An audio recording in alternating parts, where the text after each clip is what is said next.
receivers in motion. On the fly sweep. Has the 5. Hop steps into the end zone. This is 365 Sports, powered by SicEm365.com. Here's Hall. Plenty of time. He's got a man open down the sideline. He's got it. Keanu Hill. Touchdown. Cougs. 365 Sports is presented by IdealMRI.com. High-quality MRIs for $497 or less. IdealMRI.com. Your health is important, so is your budget. Stroud lost to the pylon. Harrison's got it. Flag out. Touchdown signal. 365 Sports is also brought to you by Texas Farm Bureau Insurance, protecting Texans since 1952. Here comes Glad McConkey. He's got Glad McConkey. He may go. Glad McConkey. Touchdown, Georgia. Have you subscribed to our YouTube channel? Search 365 Sports on YouTube. Brought to you by TFNB, your bank for life. Now here's David Smoak, Paul Catalina, and Craig Smoak. All right, here we go on this Monday, Martin Luther King Day. Right across the street from us on what is MLK is a memorial, a Martin Luther King memorial, flowers and all of the setup, services earlier today. And then right next to it is a bridge that they've been renovating really for a couple of years that at some point will be opened again, and that is right across the street. Today is the day that if you're a college football player and you have ability to enter the NFL, you have to make that declaration today. And in fact, TCU running back Kendre Miller just did that. Craig, you mentioned that earlier. We're waiting to see what happens with TCU's Quentin Johnston. And then also today, a couple of other big names, and we're about to discuss them. C.J. Stroud, the Ohio State quarterback, record-setting type of a career. He's made his decision to turn pro. That's his letter to Buckeye Nation. We don't have to read the whole thing, but he's entering the NFL draft. And so is Southern Cal USC wide receiver, former Pittsburgh wide receiver, Jordan Addison. He also has posted that he's going to enter the NFL draft. Yeah, if I would say that he and Quentin Johnston are two of the 3 or 4 guys that would be the first wide receiver off the board. I'm trying to think of who the other one would be. I guess it depends on – I don't think it would be Jackson. If Jackson Smith and Jigba had played this year, I would say he'd be in that mix. But because of the injury, he's probably in the mix for the second or third one that goes off the board. Yeah, JSN's got to be up there. Jalen Hyatt's probably up there as well from Tennessee. But, yeah, on Kendre Miller, I think that's, something that makes sense for him. I mean, had a big year at TCU. Obviously, the injury there at the end of it, and we know the shelf life of running backs and all that entails. So, disappointing that kind of just, that great season that he had to fade off, at the most important time of the year. But he was important at so many times in the year to get them to that spot to begin with. So, good for Kendre Miller. It's from a small East Texas town in Mount Enterprise. And, here he is, and now he's going to be the bright lights of the NFL draft. And, obviously at that position, I have no idea what that looks like. And, Bijan and then, whoever. Kendre, Devin A-Chain, guys like that. But, I think Bijan's the only one who's going to go in the first round. Yeah, I would think almost assuredly that would be the case because, you've had others who could potentially, I guess, have been that have decided to come back. And that's just such a wild card anyways. That Bijan's such a supernatural freak that he's like the one guy, that you're for sure like, oh, yeah, he's still probably going top 15, top 10. But, I happy for Kendre Miller. Had a great career there in Fort Worth. That's a big loss for them. I think you saw it was a big loss in that title game. And, maybe it wouldn't have mattered against that Georgia defense. Maybe it wouldn't. Maybe, that wasn't, just, not having Kendre Miller. I think a lot of credit does go to the Bulldogs, but they certainly could have used him in that game. So, good for him. C.J. Stroud, that comes as absolutely no surprise. I know that there was a lot of scuttlebutt and people having fun, trolling on Twitter, teasing that, maybe he could be coming back. There was like a Ohio State collective guy that had teased something that turned out to be like a wedding announcement or whatever. And he kind of put a sign. you're not going to go put together $12 million to bring him back for one more year. Now, maybe we see that eventually, but just in this case, I didn't think that was going to happen, no matter how much teasing there was. Well, compare him to a guy like Jared Verse at FSU who decided to stay. Jared Verse could have, after all the workouts, been a top 10 pick, or he could have been the first pick in the second round. As where he goes back another year, he's going to be a first-round pick, so he knows. And the collective didn't have to come up with $12 million. They probably came up with a nice little chunk of change for him and left it at that. But, yeah, you're not keeping C.J. Stroud. Like, there's only one other quarterback in the discussion with him who could get taken before him, and that's Bryce Young. And then after that, you're debating, okay, do I want Will Levis? How much do I need to develop Anthony Richardson? So those are the guys that are after that. But with Bryce Young and C.J. Stroud, clear head and shoulders above everybody else when it comes to the draft this year, yeah, C.J. Stroud would be nuts to go back.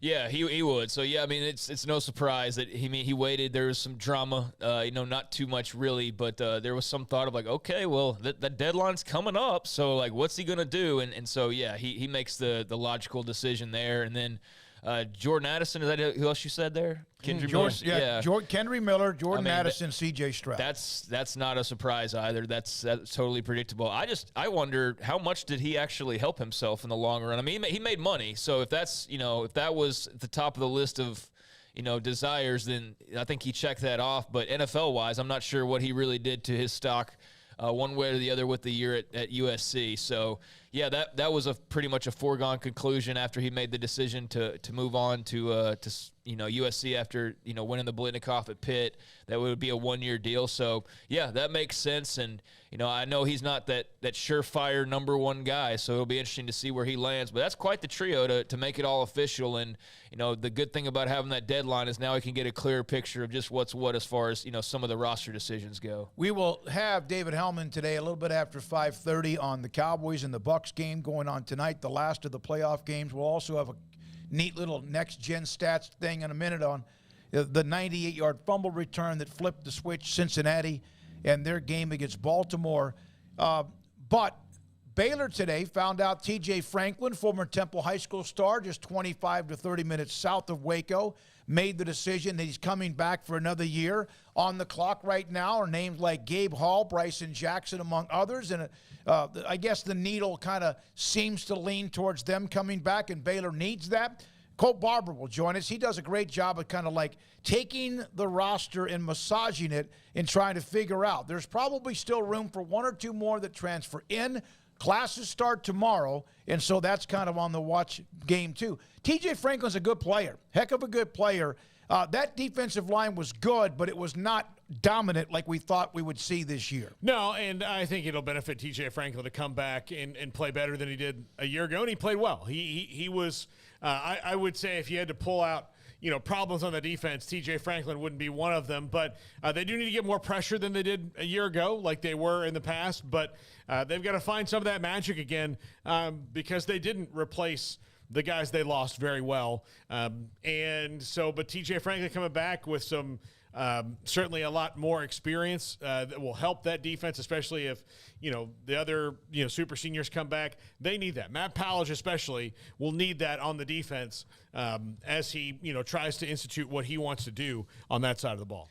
Yeah, that's big news for Baylor. I mean, they were set to lose their entire offensive line for the most part, and then their entire defensive line. And now there's at least, some stoppage of the bleeding as far as the defensive side of the ball goes, because you're going to lose Apuika, and that's going to change things because you don't just have like a true blue nose tackle just waiting in the wings. Not many teams do. So you already know that you were going to be hurting, as far as trying to replace him. But, I mean, to get T.J. Franklin back with all his experience, all the games that he's played in, I mean, it seems like he's been around forever at this point, and I guess he sort of has. But, he came in day one and basically started playing for Matt Rule and company and was a big get out of Temple. So, I saw kind of the writing on the wall. I guess a few months ago there was a little scuttlebutt about, the potential of who could return. And I don't know, his name just didn't seem likely to me. It just seemed like he'd played so much that he'd probably just, get his degree or whatever and finish it out and move on. But then you're like, oh, no, he's got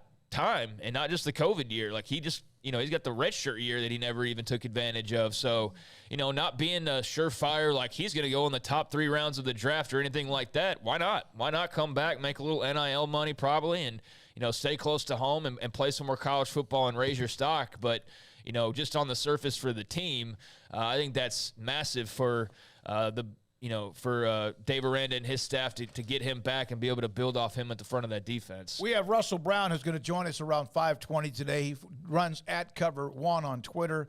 NFL draft analyst, also involved, has his own show, podcast, etc., to kind of go over the names we've mentioned. And Quentin Johnston, that decision perhaps coming down before the end of the show. We'll have that. I want to get to the tweet of the weekend on Kliff Kingsbury.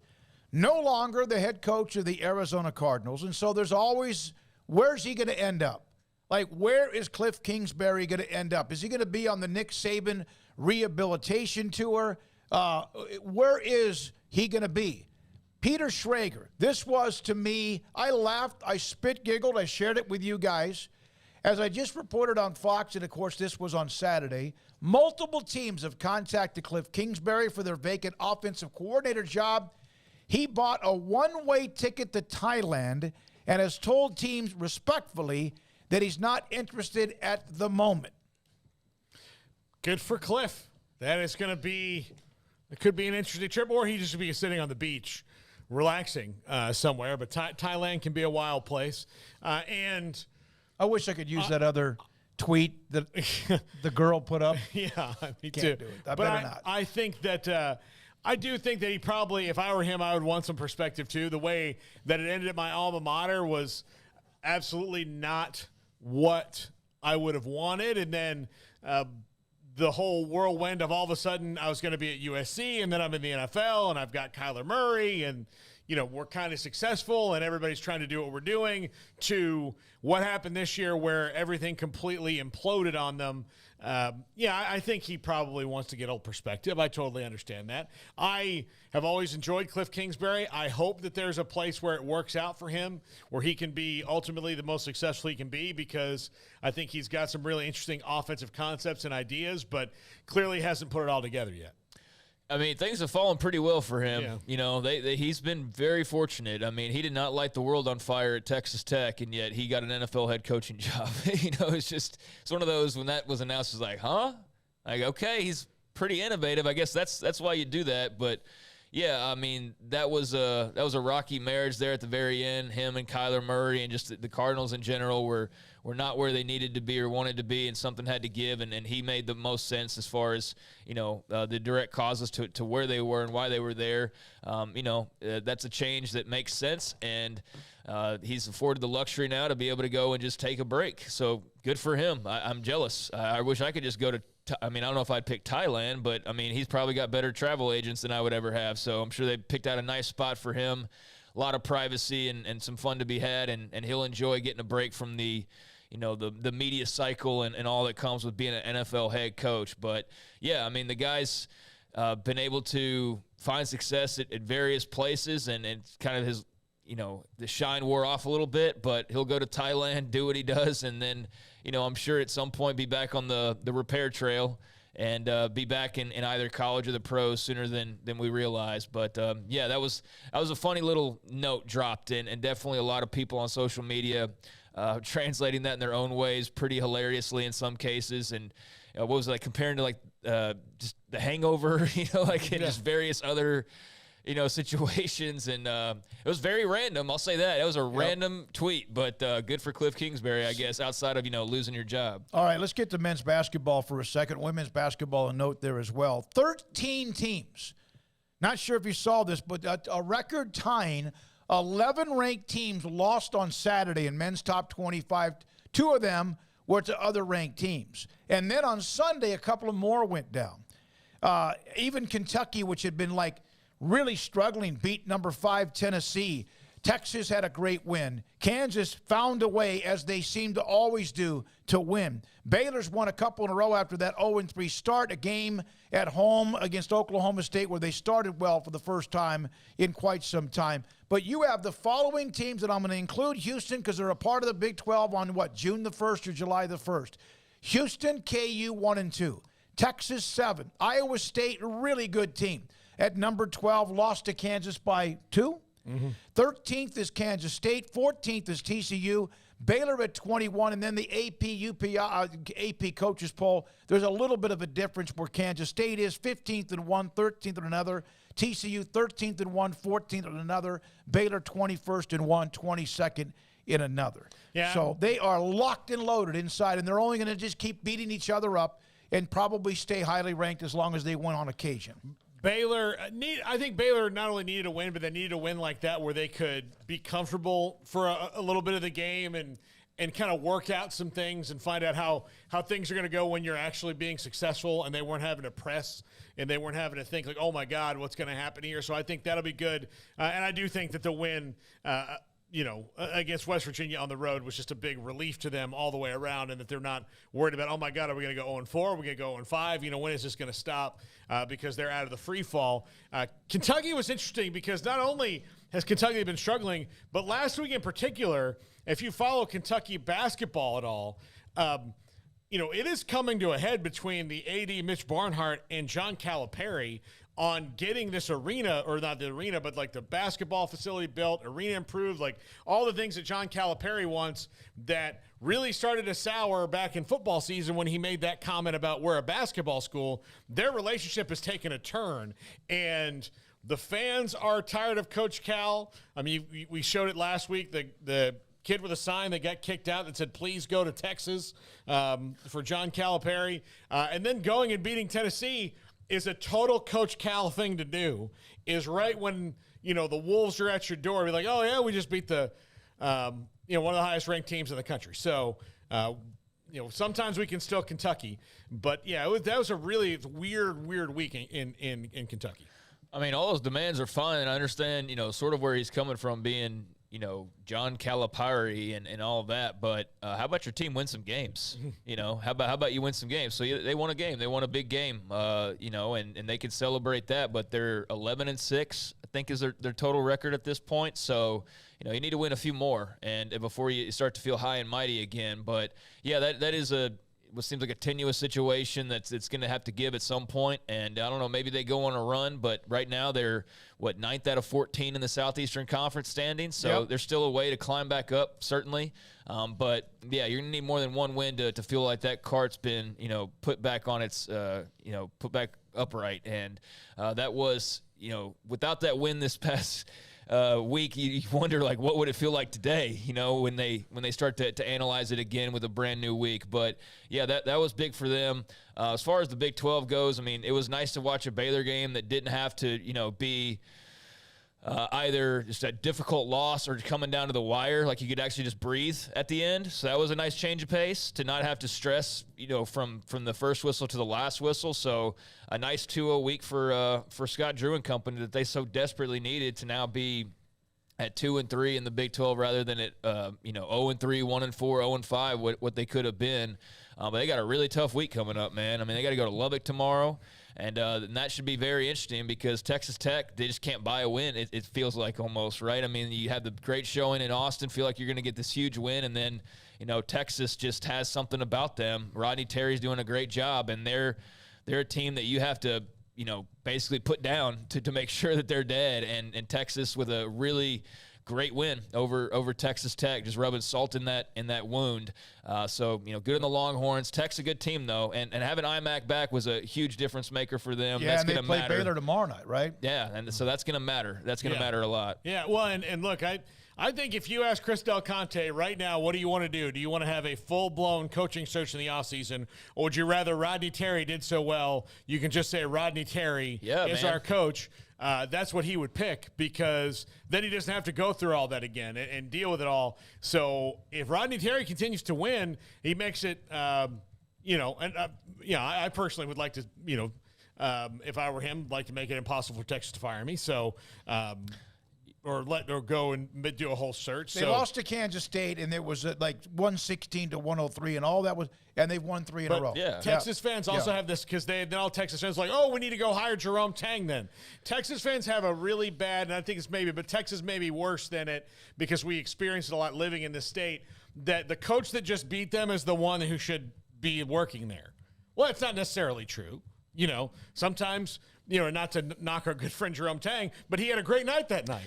Doesn't mean you go hire him today. There's a lot of crossover with Cowboys fans and Texas fans, and I'm sure other fan bases are just like that. I mean, let's not pretend like, Baylor fans, when there's a coach opening, don't shoot for the stars as well, as unrealistic as it may be. I do think it's a bit silly when, you initially saw, like, let's go get Calipari, but it's like, who is that person on the other end of that computer or phone that's sending that? It's not like it's Chris Del Conte sending that tweet out. It's just Joe Blow, just like us or whoever off the street that you want to pick up and ask about the Texas coaching search, just voicing their opinion. So, how much of that was the reality of the majority of the Texas fan base or what? Who knows? But I mean, they do, for their sake, have a great candidate in house right now who's winning basketball games and has them in the sticking around in the top 10 and winning a really tough game on Saturday against a team that wanted to beat you as much as anybody could possibly want to beat you. So that was huge for them, and he's doing a great job. And I think there's probably a lot of people that would like to see him, stick with that job. So we'll see. That would be a very interesting decision, and obviously a long way still to go. But you brought up Jerome Tang. I thought this was just so silly. I saw his post-game press conference. They lost their second game this year, their first game in weeks. And, granted, I didn't after winning on the road back-to-back against two highly ranked teams. So, I didn't watch the full-blown press conference, but I did see the clip of Jerome Tang getting a question about, basically not panicking or coming together or whatever. And he's like, we're fine. We lost, and I was just like, how ridiculously spoiled did you get? How quickly did you get spoiled when – the team that is just reeling off win after win, top 25 wins, more energy than they've had in that building in years, and they lose a game, and it's all of a sudden like, what's falling? What's wrong? What's going? And it's like he had to, tell them like, it's okay. It's just a loss. We're gonna be fine. It's Big 12 basketball. This is going to happen. I just thought that was kind of silly that anybody would have reacted, too negatively to loss number 2 on the year when it's, mid-January at this point. He's doing a great job. And that was a really nice win for TCU, and they did it convincingly. So they're a dangerous team as well, right there firmly in the top 25. Iowa State, I know, was on the losing end of that close one to Kansas, but they're very, very good, and that's just what Kansas does to pretty much everybody. So it's quite the league right now. We will get into the Baylor women unranked for the first time in 19 years. We'll have a little note on that a little bit later in the show because they lost back-to-back to Oklahoma State, West Virginia. Also, a note on Tulane, defensive coordinator, and a couple of other nuggets to get to, including a player who was a 4-year starter, transferred, and 2 days later decommitted and then committed to somebody else over the weekend, and a player who decommitted from a school in which he may never have been at, and then he, of course, now becomes open to where he's going. All of that and more. It's NIL and transfer portal and fun. This is 365 Sports. Richard Carr, Buick GMC Cadillac, they are the people that you can count on for a great deal, for great customer service, for great whatever you're looking for when it comes to buying a vehicle, whether new or pre-owned. They've got more cars on the lot right now than they've had over at Richard Carr in a couple of years. You may remember when we had lockdowns and all of that, there was a lot of supply chain issues, and there was a lack of availability of new vehicles on the lot. Well, that is all over with now, and they have the biggest inventory on the lot that they've had in 2 years. So take full advantage of that while you can, and take full advantage of their terrific customer service. When it looks at pre-owned vehicles, they've got a bunch on the lot right now. They've got the Buicks, they've got the GMCs, they've got the Cadillacs. It's new year, new ride, pre-owned savings event, biggest selection in years in pre-owned cars and trucks. Qualified buyers can find great deals like a 2014 Buick Encore for only $149 a month. You can get a 2015 Kia Sorento, $237 a month, a 2015 Ford F-150 truck for $392 a month. Over 80 used, thoroughly inspected vehicles in stock, and 100% approval is always their goal. So 80 quality pre-owned cars and trucks, but perhaps you're looking for new. As I mentioned, over 150 vehicles, the biggest selection they've had as far as new vehicles go in a couple years. But if you're not looking to buy new or pre-owned, it's also about the customer service, as I mentioned right at the top. And perhaps looking to just drive your car or truck for a little while longer, well, check out their award-winning service department, which is standing by to keep you on the road. Go to their website, richardcar.com, to see their service specials and set an appointment for quick and reliable maintenance. So check out the people you can count on. 23 years in Central Texas, run by proud Central Texans. Log on to richardcar.com today. Call now or go see them now off Highway 6 at the Imperial exit.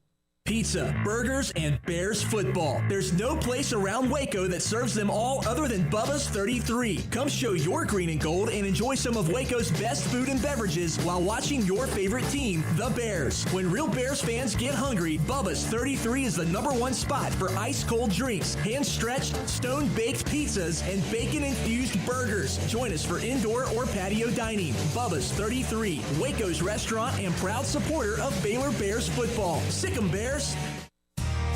How did Edward Jones become one of the biggest financial service companies in the world?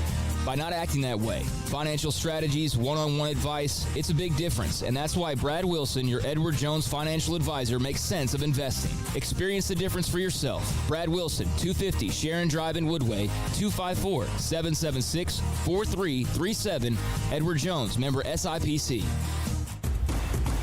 Hey, this is Bryce Petty, former starting quarterback and two-time Big 12 champion, and I know firsthand the importance of being in top shape both on and off the field. So listen up, men. If you're feeling beat down day in and day out and looking for that high-performance edge that separates the men from the boys, then look no further than the Petty Clinic Low T in Waco. Petty Clinic is a comprehensive men's healthcare clinic with an atmosphere catering to men. Board-certified Dr. Kent Petty has a special interest in offering the highest quality medical care to men of all ages. Some of the services offered include screening and treatment for low testosterone or thyroid, infertility, high blood pressure, diabetes, high cholesterol, sleep apnea, while offering comprehensive wellness exams and complete men's health lab panels. High performance men, remember, it's not just a Petty thing. This is Bryce Petty, encouraging you to reach out and Google search Petty Clinic Low T or go to pettycliniclowt.com and get your complimentary lab screening today. When we moved to Texas, we were like fish out of water. We didn't know anyone in our neighborhood until our Texas Farm Bureau insurance agent came to the house. She was so helpful and reassuring, a friendly face with that Texan hospitality I'd heard about. When we purchased a Texas Farm Bureau insurance policy, we knew we were making the right choice. We knew our family would be protected. Stop by and see our agents at one of our 3 McLennan County locations. Coverage and discounts are subject to qualifications and policy terms and may vary by situation. Waco Custom Marketplace is your hometown grocery store with a full-service butcher shop and bakery. Hi, this is David Smoak. The butcher shop can take your customized orders for seafood, pork, and poultry and custom cut your favorite steaks from bacon-wrapped fillets to T-bone to bone-in ribeyes. Cut specifically the way you want. They have Norwegian salmon fillets, catfish fillets, sliced ham or turkey and lunch meat, variety of cheese available, and several options of sausage links. Fresh chicken breast or whole chickens, sliced bacon, pork chops, ground beef, marinated beef, and chicken fajitas, and always large briskets available, plus fresh vegetables. So the great product, customer service, and family tradition of the Bauer family continues at Waco Custom Marketplace, open Monday through Saturday. A full-service butcher shop and bakery available. Waco Custom Marketplace, 425 Lake Air Drive in Waco, or WacoCustomMarketplace.com.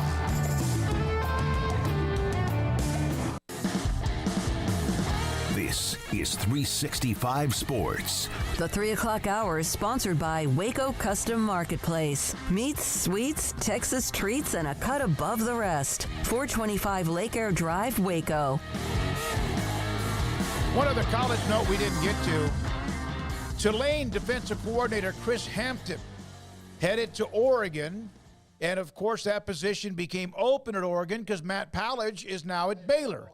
But Chris Hampton is leaving the position, coaching position at Tulane, headed to Oregon, an open role, of course, because of Pallage's departure to Baylor. We are now joined by Wren Baker, the athletic director of athletics at West Virginia, on 365 Sports. So how long does it take for you to understand the lay of the land once you get to a new place? Well, I think that probably depends on the time of year and how quickly you can get out to see people. But it helps a little bit. My family's still there in Texas, so I'm able to work long days, and so we're getting there quickly. So the people here have been very, very, very warm and welcoming, and very, very similar to the folks in Texas and Oklahoma where I grew up.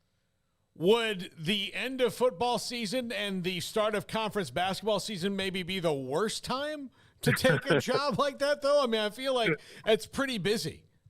Yeah, you could say it's suboptimal, but you throw the holidays in there too, and so we've been back and forth some, but you can't control timing of when opportunities come, and just like any other set of circumstances, all you control is how you go about onboarding and doing things the right way. So we're spending a lot of time trying to meet people, trying to learn the histories and the culture and the tradition, and really enjoying that process. So, you'll find with me, generally, I'm always going to take an optimistic view of things. So let's say that's what we're doing here. Wren, obviously today, West Virginia football announced Chad Scott, who's been the running backs coach, become the offensive coordinator. Graham Harrell went to Illinois. How much have you and Neil Brown been working on his staff, and what into that decision? Yeah, we spent a lot of time talking about staff and the program, and just assessing really all elements of it.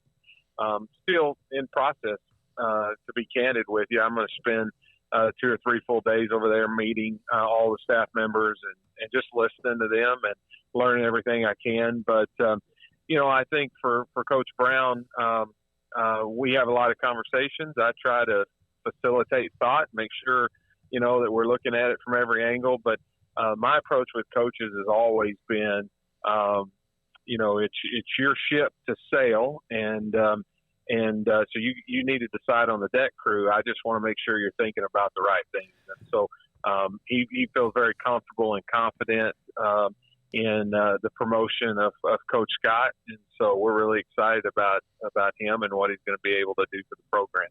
Were you glad that everything had kind of settled down on Neil Brown's future about the time or before you got there? Yeah, there's no question. I mean, if you're thrust into a decision like that when you're coming in new and you have no experience or real in-depth knowledge of what's went good and what hasn't went good and the history of the program and other than what you can read on the internet, I think it can be done, and people come in and run a search and are able to do it, but that's certainly very difficult. And to be candid, I have a lot of respect and high regard for Coach Brown, and have I said in my press conference, first time I met him, we were getting whooped pretty solidly at North Texas in the New Orleans Bowl by Troy. So I got a lot of respect for Coach Brown and wanted an opportunity to work with him, and that seemed to be what the administration at West Virginia was vacillating towards. So it just made a lot of sense. It would seem to me, like we just talked about the timetable, though, but for you especially to come in after they had the search to hire you and then to have to start other coaching searches would not have been maybe advantageous for the athletic department as a whole to try to do so rapidly, even given the way things seem to move at a faster pace nowadays. Yeah. I mean, I think when you have something like a football search, we all know, and I've been fortunate. I don't think any coach that I've ever hired, I've ran 17 searches.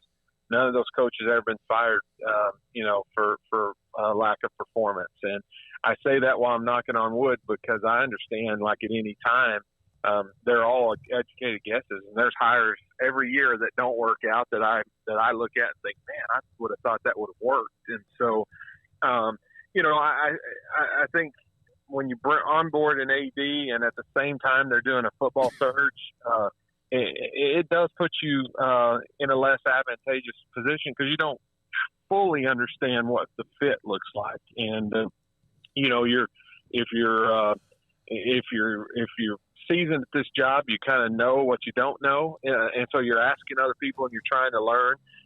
But you are taking a process and making it pretty difficult to on yourself. And so, I think in this case, I was really excited just to have the opportunity to come in and do a longer-term assessment and work with Coach Brown, I've got a lot of confidence that we can get this turned around. If you look, any analytics you want to look at, we weren't far away this year. And, really part of the issue was probably the quality of the Big 12 from top to bottom. And everybody was analytically in the top 50, which makes the league competitive. And we were 2 or 3 plays away from winning 7 or 8 games. We're also 2 or 3 plays away from losing a couple more. So, that's the nature of the league. I mean, even if you look at the last couple of years with Baylor, you've kind of seen 1 year, the Bears 2 years ago, they won all the close ones. This year, they didn't win all the close ones. And so that's just how razor thin the margin is in this league.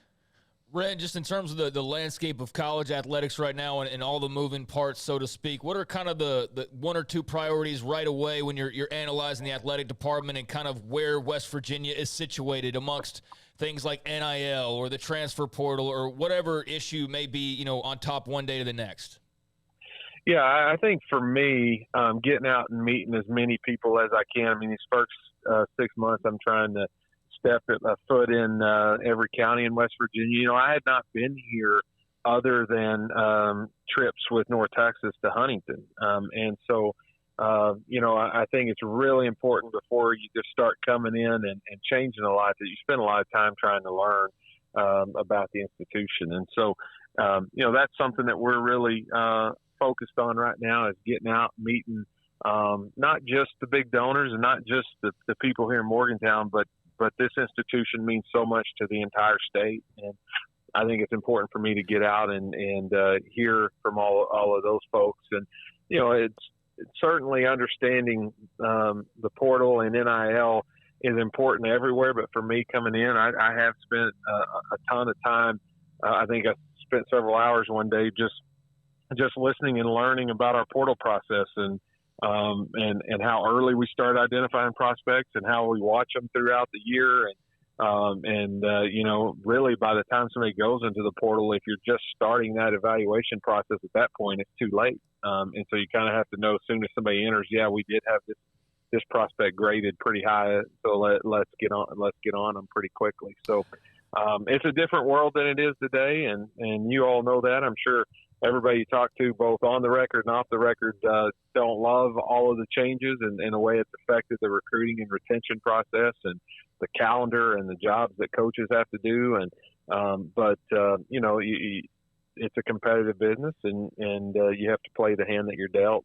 And so I've spent a lot of time on portal and NIL.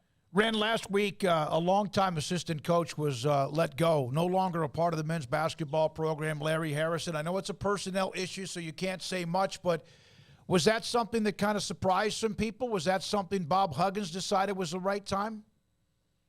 Well, I definitely think there were some people that were surprised just because of how long Coach Harrison's been here. And certainly Coach Huggins has a lot of respect and appreciation for Coach Harrison. And I was just getting to know him a little bit. So, I think that was a surprise. And mid-season changes are of surprise. But, for a couple of years in a row here, we struggled in the Big 12. We got off to a good start in non-conference this year.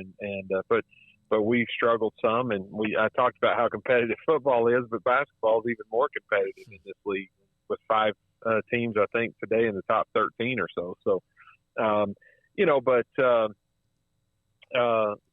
I think Coach Huggins is his credentials are unparalleled. He's a Hall of Fame coach. He knows how to win. He loves this school and he loves the state. And he wants so much to keep this program at a high level and even to take it beyond where he's had it before, which was the Final Four. So I think he's just looking at what can we tweak and what can we change and what can we make better. And I'm fully supportive of whatever he thinks we need to do. He's the subject matter expert when it comes to winning basketball games, so I'll always support what he wants to do. When you walk in the door of a school and they have someone like him, who's obviously you mentioned Hall of Famer, the credentials speak for itself, what is that like to kind of get to know him? Obviously you're his boss, and yet he's also a Hall of Famer. Yeah, I've never approached the job as I'm the boss or somebody works for me. I really see everybody in our department as coworkers. Now, there comes times where I have to make certain decisions because that's required with the job title. But I really hope we're creating and fostering an environment where everybody just sees me as a coworker. I know my pastor in Texas, they have a whole staff, but when he introduced himself, he always just says, "I'm one of the pastors here," even though he's the lead pastor. And so I've always admired him for that approach, and it's really a similar approach to what I take. So my deal is we're partners in this endeavor, in this enterprise, and how can we help each other? How can we work together? What hurdles can I eliminate? What is there any resource needs that we have? And how can I facilitate us to be successful? And so that's really, the approach that I've taken. And with Coach Huggins, I got my start in athletics working for Eddie Sutton. So one of the few people to get a chance to work up close and personal with two Hall of Fame coaches, two guys that both have over 800 wins. Coach Huggins over 900. And so I've had a great time with him. We, in the Big 12, we get some long flights, and I've taken a couple of the road trips already. And so he and I have spent time on the plane talking about stories and enjoying some of the good old days when Coach Sutton and Coach Knight were roaming the sidelines and in the Big 12. And so it's been a pleasure to work with him, and I'm excited to continue to do so.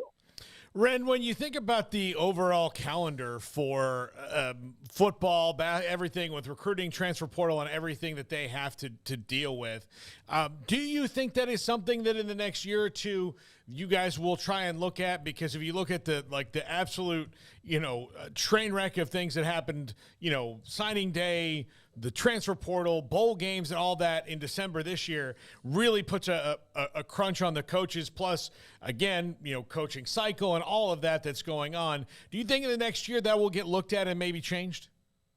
It has to. I mean, train wreck is a pretty good term for it. We've taken. I've always said this.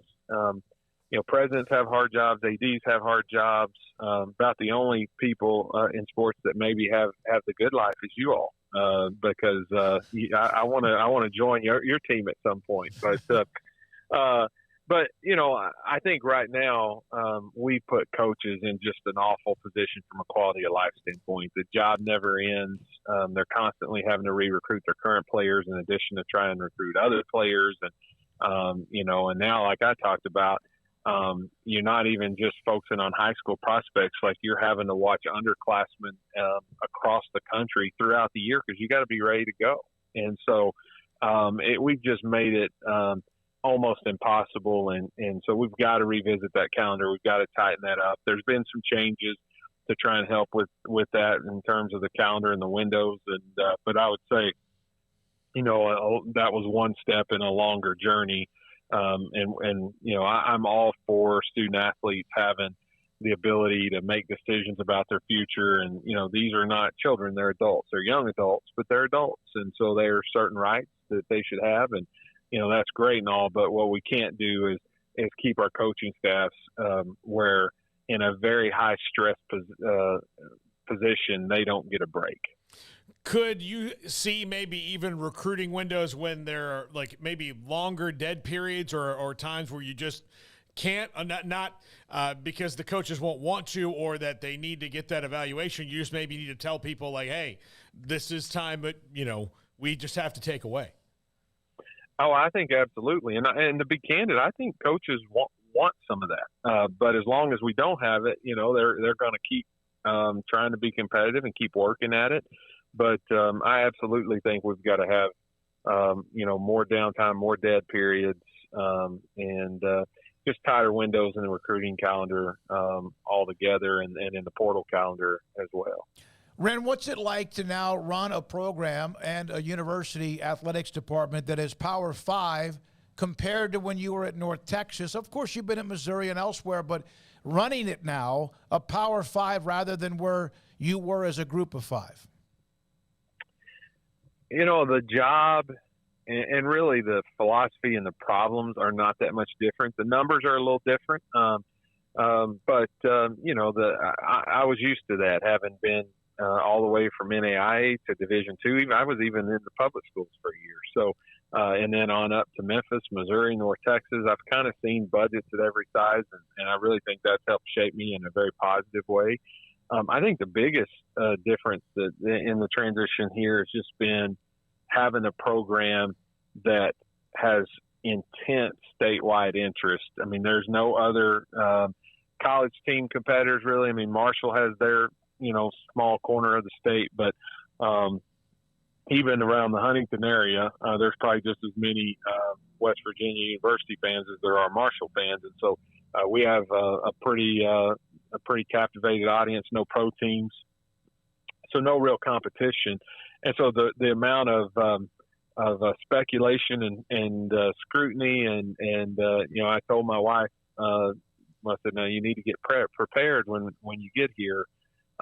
People here are great and they're not intrusive, but when I walk into the grocery store, I can tell that people recognize who I am. And we didn't, in DFW, we didn't really have that. So that part is certainly a change. But I think that interest is what drew me to the job, just to know that, this is a place that fans are very passionate about all of our sports. They show up. We have great crowds, and, there's a lot of places that really struggle to generate that kind of enthusiasm. All right, since you now are the newest, I think the newest AD among the 14 that will be a part of it here pretty soon, can you tell us when the Big 12 football schedule is going to be released? You guys are going to have Terry Mahajer on. I think he's the one that's breaking stories. Yeah. Yeah, I mean, we've been told it could be any time, I don't think there'll be. Hopefully, that'll come sooner rather than later. We're all needing to build out our models and schedules. We went ahead and put our tickets up for sale last week, but I know that's something that everybody's fan base is very eager to get. And I can tell you that I'm very eager to get it, but probably a little less predictive than some of my colleagues. Yeah, he put it out there, and then he kind of backtracked a little bit, saying there still were some tie-ups or loopholes or whatever, and they're working on that. Last question. Thank you, Wren. I know it's been a long time with us. Thank you. What would you and how much did Mack Rhoades at Baylor affect your career? Well, let me just say, first of all, I don't know that I would be at West Virginia without Mack on both ends. He has a great relationship with President Gee and was encouraging about me to Gordon, and on the other side, I've had some opportunities to look at similar jobs and really haven't. Since you all know, I was very happy at North Texas, and that's where we're from, is that part of the country. And but Mack was very positive about what he thought WVU could be, and just what he had seen when he was here. So he was instrumental in me being here, just because he knew all parties and was able to speak to the institution and what it can be in the Big 12. But Mack, to his face, I always tell him he's like a father to me, so I could just dig at him a little bit for him being older than me. But he is like a big brother and has meant a lot to me. Somebody that I lean on for advice, not just for professional stuff, but also personal stuff. And so, I think very, very highly of Mack and just love what he's been able to get done at Baylor. And he's such a great fit there. My only deal is I just think you all need to get him a personal stylist, because I question some of these outfit matches that he has sometimes. We will bring that up tomorrow. We will absolutely. we'll replay the last 20 seconds of your response and bring that up. Hey, Wren, thanks very much. Enjoy. Yeah, go ahead. Make sure he knows all the nice things I said. Guys are going to tell him the dig I took at him. No, we're in the media. We're evil. We leave that kind of stuff up. Thank you, Wren. Congratulations on your opportunity. We have some West Virginia fan, Cousins Corner, Joey Foster. They're excited about having you on. I think you're going to be on with them. In fact, there are a couple of others coming up this week. Thanks for your time. Have a great week. Thank you so much, guys. You too. That's Wren Baker, AD, Director of Athletics for West Virginia, was at North Texas, was at Missouri with Mack Rhoades, and we had him on when he was at North Texas on a handful of occasions. All right, when we come back, Colt Barber. He's the one that had the T.J. Franklin story coming back earlier today. He's one of the partners of SicEm365.com. He will break down kind of the roster as it now is. It's like right on the cusp of being in place as they hit school tomorrow. This is 365 Sports. Excuse me. Alan Samuels, Dodge, Chrysler, Jeep, Ram, Fiat, the Start Something Sales event kicking off here in 2023. Alan Samuels, Dodge, Chrysler, Jeep, Ram, Fiat on Loop 340 east of 84. 2.9% for 72 months on the 2020 Ram 1500 crew cabs, all trim levels, Lone Stars, Laramies, and top of the line, Longhorn and Longhorn Limited. And right now, values up to $3,750 on a Ram 1500 Lone Star crew cab, plus 4.9% for 72 months. Pick up the best in selection of Ram trucks anywhere around a Central Texas area. Get up to $2,500 in total values, 1.9% for 72 months on the new 2022 Jeep Grand Cherokee, limited with second and third row seating. Again, 1.9%, 72 months, plus rebates across the board. They have inventory, cars, trucks, and minivans and SUVs at Alan Samuels, Dodge, Chrysler, Jeep, Ram, Fiat, Loop 340 east of 84 in Waco. From the first workout to the last practice, sports is an incredible challenge. Hi, this is Dan Ingham with the First National Bank of Central Texas, and we're proud to support each athlete, every parent, and our educators. From families, small businesses, to the biggest industry, we're here to help. With remarkable products like First Free Checking, we've got banking ideas that fuel big dreams. The First National Bank of Central Texas. Familiar faces making local decisions. Member FDIC, Equal Housing Lender. At Ideal MRI, we feel blessed to be a part of the Waco community. We're a small family business right here in Central Texas, and our goal is to bring down the cost of health care while maintaining high quality. At times like this, the cost of health care has never been more important, and unfortunately, significant illnesses and injuries still occur. That's why Ideal MRI is open and here to serve you through the difficult time. We offer premium MRIs just like a hospital with state-of-the-art technology and specialists, but you'll pay less. Sometimes thousands of dollars less, whether you're using insurance or not. At Ideal MRI, we accept most insurance and there are no hidden costs, even offering financing if that's needed. Everything included in the price, and you'll not get something as a surprise in the mail later on. If you need an MRI, ask your doctor about Ideal MRI. They'll know. You can schedule an appointment safely from home online in minutes at idealmri.com or give us a call, 833-IDEAL-MRI, idealmri.com.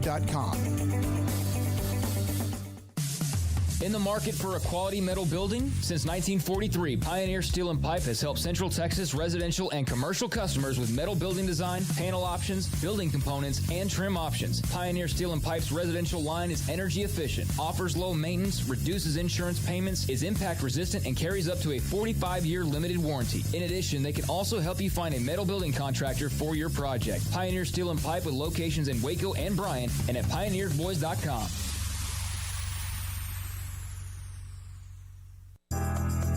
Riverbend Liquor and Wine, Lakeshore Drive, North 19th Street, right behind the bank, is a hidden gem in Waco. If you're a fan of bourbon, especially local Texas bourbons, that's where you gotta go. Balcones, TX, Devil's River, whatever it is, they've got it. Riverbend Liquor and Wine, plus the best selection of craft beers in Waco, seasonally churned out throughout the year. Whether it's spring, summer, fall, or winter, Riverbend Liquor and Wine, best selection of craft beers, a speedy drive-through window, and excellent customer service. Find out more on Instagram or just go by and see them. Lakeshore Drive at North 19th Street behind the bank.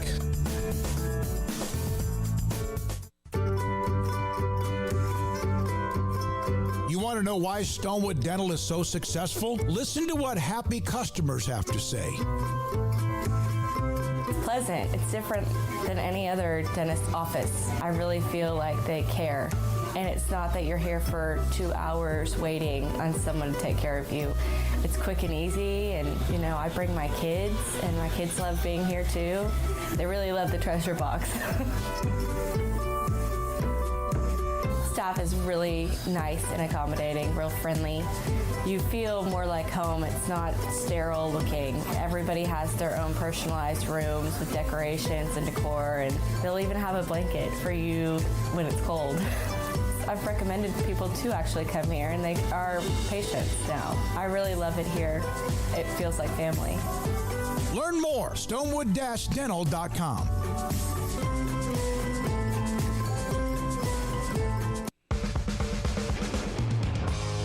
This is 365 Sports. Text us at 254-339-1122. The Sikkim 365 radio text line is sponsored by Riverbend Liquor and Wine, with the most extensive variety of craft beer in Waco. A hidden gem on Lakeshore Drive and 19th Street. Colt Barber, one of the partners of Sikkim365.com, but also constantly feeding information on the premium section of Sikkim365.com. He's joined our show as well.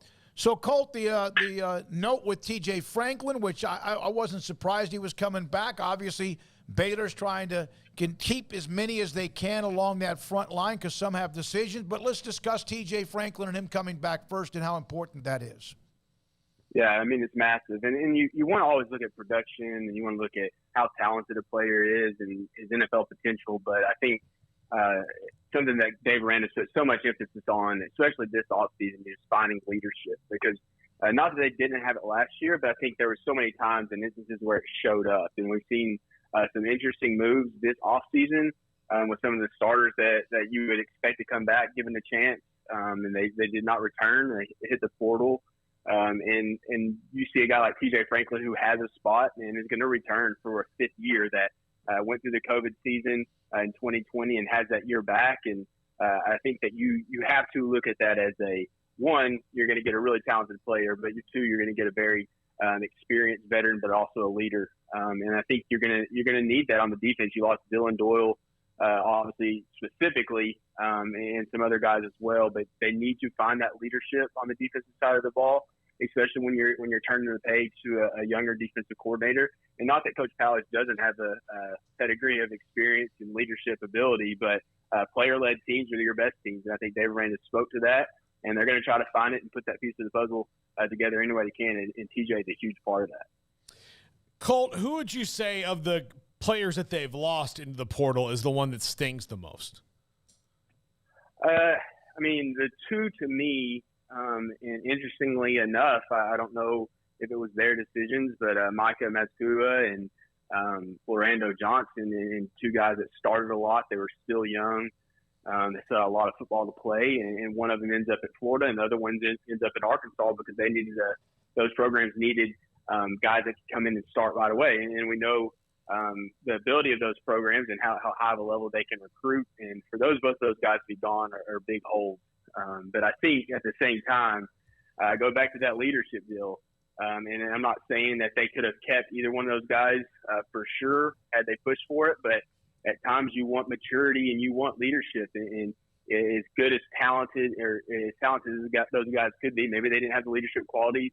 Maybe they had some issues that we were never aware of. And I just, in this day and age with NIL and all that type of stuff, like transfer portal makes it so easy for guys to leave. And if they're willing to go that way, I think it's telling to both sides of the story. And those two guys specifically are going to be big holes to replace. Obviously, they're starters, but just very talented as well.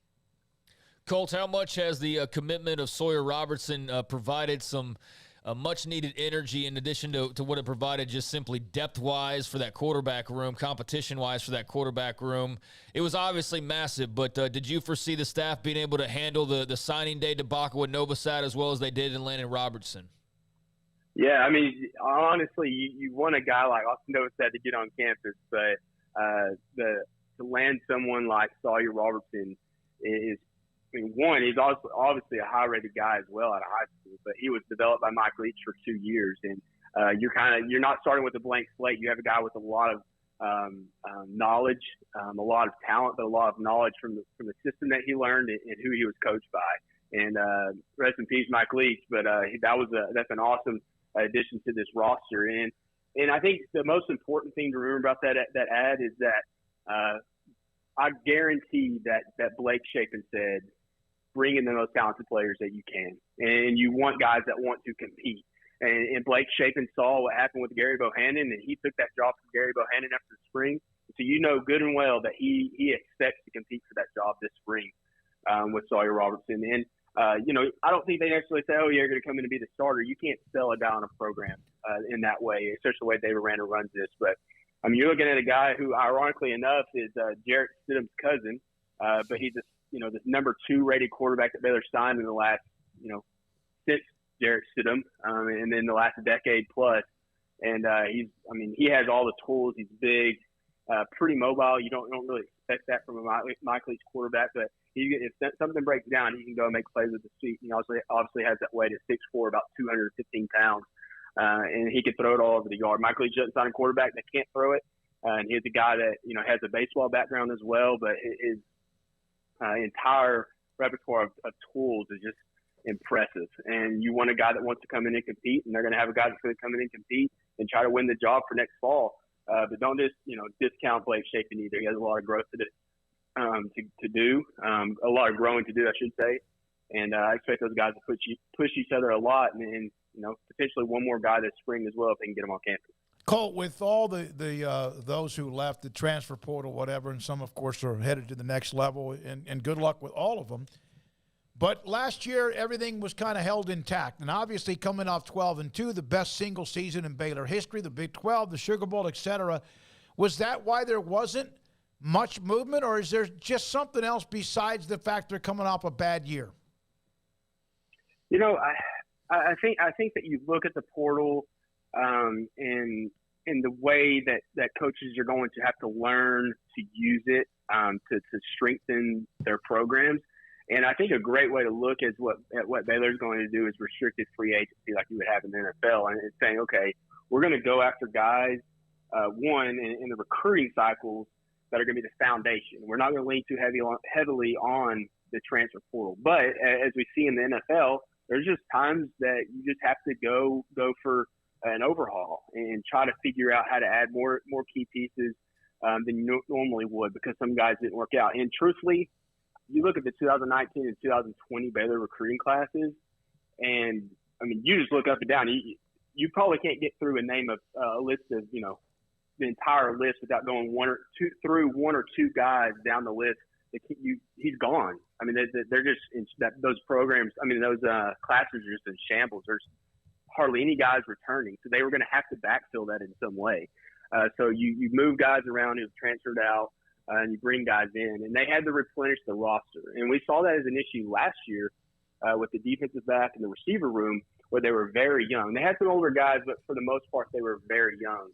And now you're seeing it in other positions. You're seeing that catch up even in the turn. And I'm not going to sit here and place blame on someone that didn't recruit well or guys that didn't pan out, but there was obviously holes in those recruiting cycles that they had to go to the portal with. And I think Dave Aranda realized that, saved spots, and also knew that he was going to have to maneuver some guys in and out of the program, or some guys that accidentally did it to themselves. And you're going to see a completely different looking Baylor team next year at a lot of different spots. A lot of familiar faces, right? But also a lot of new names across the board. And I think they're going for leadership. They're obviously going for talent, and they want to build quickly. And that's one of the things that transfer portal allows them to do. What is the thing, even with success in the portal, that gives you the most pause going forward that they still may need to address, or even if they have addressed it, will still be a tough build in the off season? Yeah, you look at defensive back. They really wanted to get another corner in. The window's closing for that to happen. Obviously, still have a couple days, but I think that's something they have to address, if not now, in the spring. And into the summer, but you really like to have a guy like that on campus as soon as possible. You also look at the offensive line. They brought in the Barrington brothers from BYU, massive pieces to the puzzle. Very, older, experienced guys, a lot of maturity with them. They're coming in, but I think you probably want one more. Now, they're not going to get that in the spring. I don't think there's any way they can have it by in a couple days. But you look at maybe the center position. You lose Jacob Gall. Tim Dawn is going to be a redshirt freshman. Do you really want to rely on him next year, as talented as he could be? He was the number 2 center this year, technically. He probably wouldn't have been that if it would have come down to it. But you want to get a guy in there to possibly play center. And if not, you're probably going to be maneuvering some guys around that you would rather not have to. So I look at the offensive line. I think they probably want one more receiver, even with Keyshawn Jackson coming in from Arkansas, who's, he was the number one guy, no matter, whoever you talk to. He is the guy that they wanted to bring in, and they got him, which is massive. But outside of that, I think they're going to want one more. And they're very young at the receiver position. They have some guys who have flashed, but I think you're going to want to get one more. So if I was to go one position, I would definitely say the cornerback or maybe safety position. And I just, if it's not in the spring, hopefully some guys emerge in the spring, but I think you'll definitely see it during the summer. How surprised were you by the Squirrel Williams decision, whether it was prodded or not, the fact that they're going to be without him next year, and obviously Justin Johnson's departure to Texas Tech? I know that there was some background to that, but what kind of a blow do you think that is? And yeah, just your thoughts on Squirrel's career and Waco being over. Yeah, let's start with Squirrel. I mean, I think you look at that and how long he had been around. I think that the coaching staff was going to do, if they could keep him on the roster, I think they were going to do it. Like you talk about leadership, a guy who's been through it all, who can lead on and off the field, who has led on and off the field. It was Squirrel Williams, and I think that when they made that decision, if it was whenever those conversations were had, I think the coaching staff was not thrilled about having to do that one way or the other. If it was Squirrel's decision in regard to guys coming on campus, and he just thought he was fitting better somewhere else, or if it was the staff's decision. I mean, I hate that he was never healthy at Baylor, because we all know how talented he was. You saw flashes this year, obviously career high in carries, career high in rushing yards and touchdowns, and just so explosive when given the chance. And I think that I truly, in my personal belief, is that he wanted to come back, and it just was not going to work from a number standpoint, because they needed scholarships and they needed to make it work. And then looking at Juice Johnson, I mean, he's the guy that Joey McGuire wanted to take last year. They lose their receivers coach and passing game coordinator, and obviously they created a new position for him as the assistant head coach. They gave him 3 titles, which is nuts to me, but they gave him 3 titles and probably quite a bit of money. I think Baylor's willing to do a lot, but probably not that much. And, I think everyone wants to cling on to recruiters, and they want to, culture guys and energy guys, et cetera. But I think that some of that stuff is replaceable. I think what Juice Johnson, what's going to be tough to replace is his relationships with the running backs in that room. And you want someone to come in that can develop those relationships quickly. With the transfer portal, you never know. It's not something I'm worried about right now, but relationships are great. You need those, and especially you preach person over player, and you want someone in there to have that, to be able to replace that. And one thing that's great right now is that Dave Aranda's gone through these coaching searches, especially on the offensive skill position searches over the last few years, and he's interviewed a lot of people, and I think that expedites his position. He probably knows who he wants to get at that position, and I think you'll see it pretty quick. Not that it's really important for the late signing period, because you don't have the bulk of your guys signing, but getting into the spring, getting the winter workouts, letting those running backs get familiar with him is a key part to getting him, whoever it might be, in position to do those things. Colt, so let's say that there's a roster spot left, maybe 2. If someone is going to be a part of that this semester, school starts tomorrow, what is the drop-dead timeline of it being too late? Well, they got to get in the portal by Wednesday, and so you have the portal by Wednesday, and then they get a decision. I can start tomorrow at Baylor, so the timeline. I mean, we're in the final. We're in the 12th hour at this point. Okay. So if something's going to happen, it's going to happen. And if someone goes in I don't know if they technically go in the portal after Wednesday and they just can't do anything into the spring. But whatever the case is, Baylor's starting school. You can't get in too late into the school. And I think if Baylor's going to make something happen, it's going to happen within the next 24 hours, and obviously before the end of tomorrow night. That we'll hear something one way or another on a new edition. And there's, like you said, there's 2 spots. They really want a quarterback, a third quarterback for the spring, and they really want potentially a defensive back, maybe a receiver, but probably a defensive back at this point. Colt, thank you very much. Great stuff. Colt Barber watching how the roster boils, so to speak, simmering with the TJ Franklin news, and, of course, Gabe Hall, Bryson Jackson on the clock right now, and then also a note or 2 about the roster itself and the Sawyer Robertson pickup from a week ago. It will be interesting, but they have lost a lot, and they have gained a lot. They have On3.com does a great job with keeping up with those who are outgoing, incoming, and it's still, even though the portal closed, I think officially at the end of today. I think you had to get your paperwork in because it's a holiday.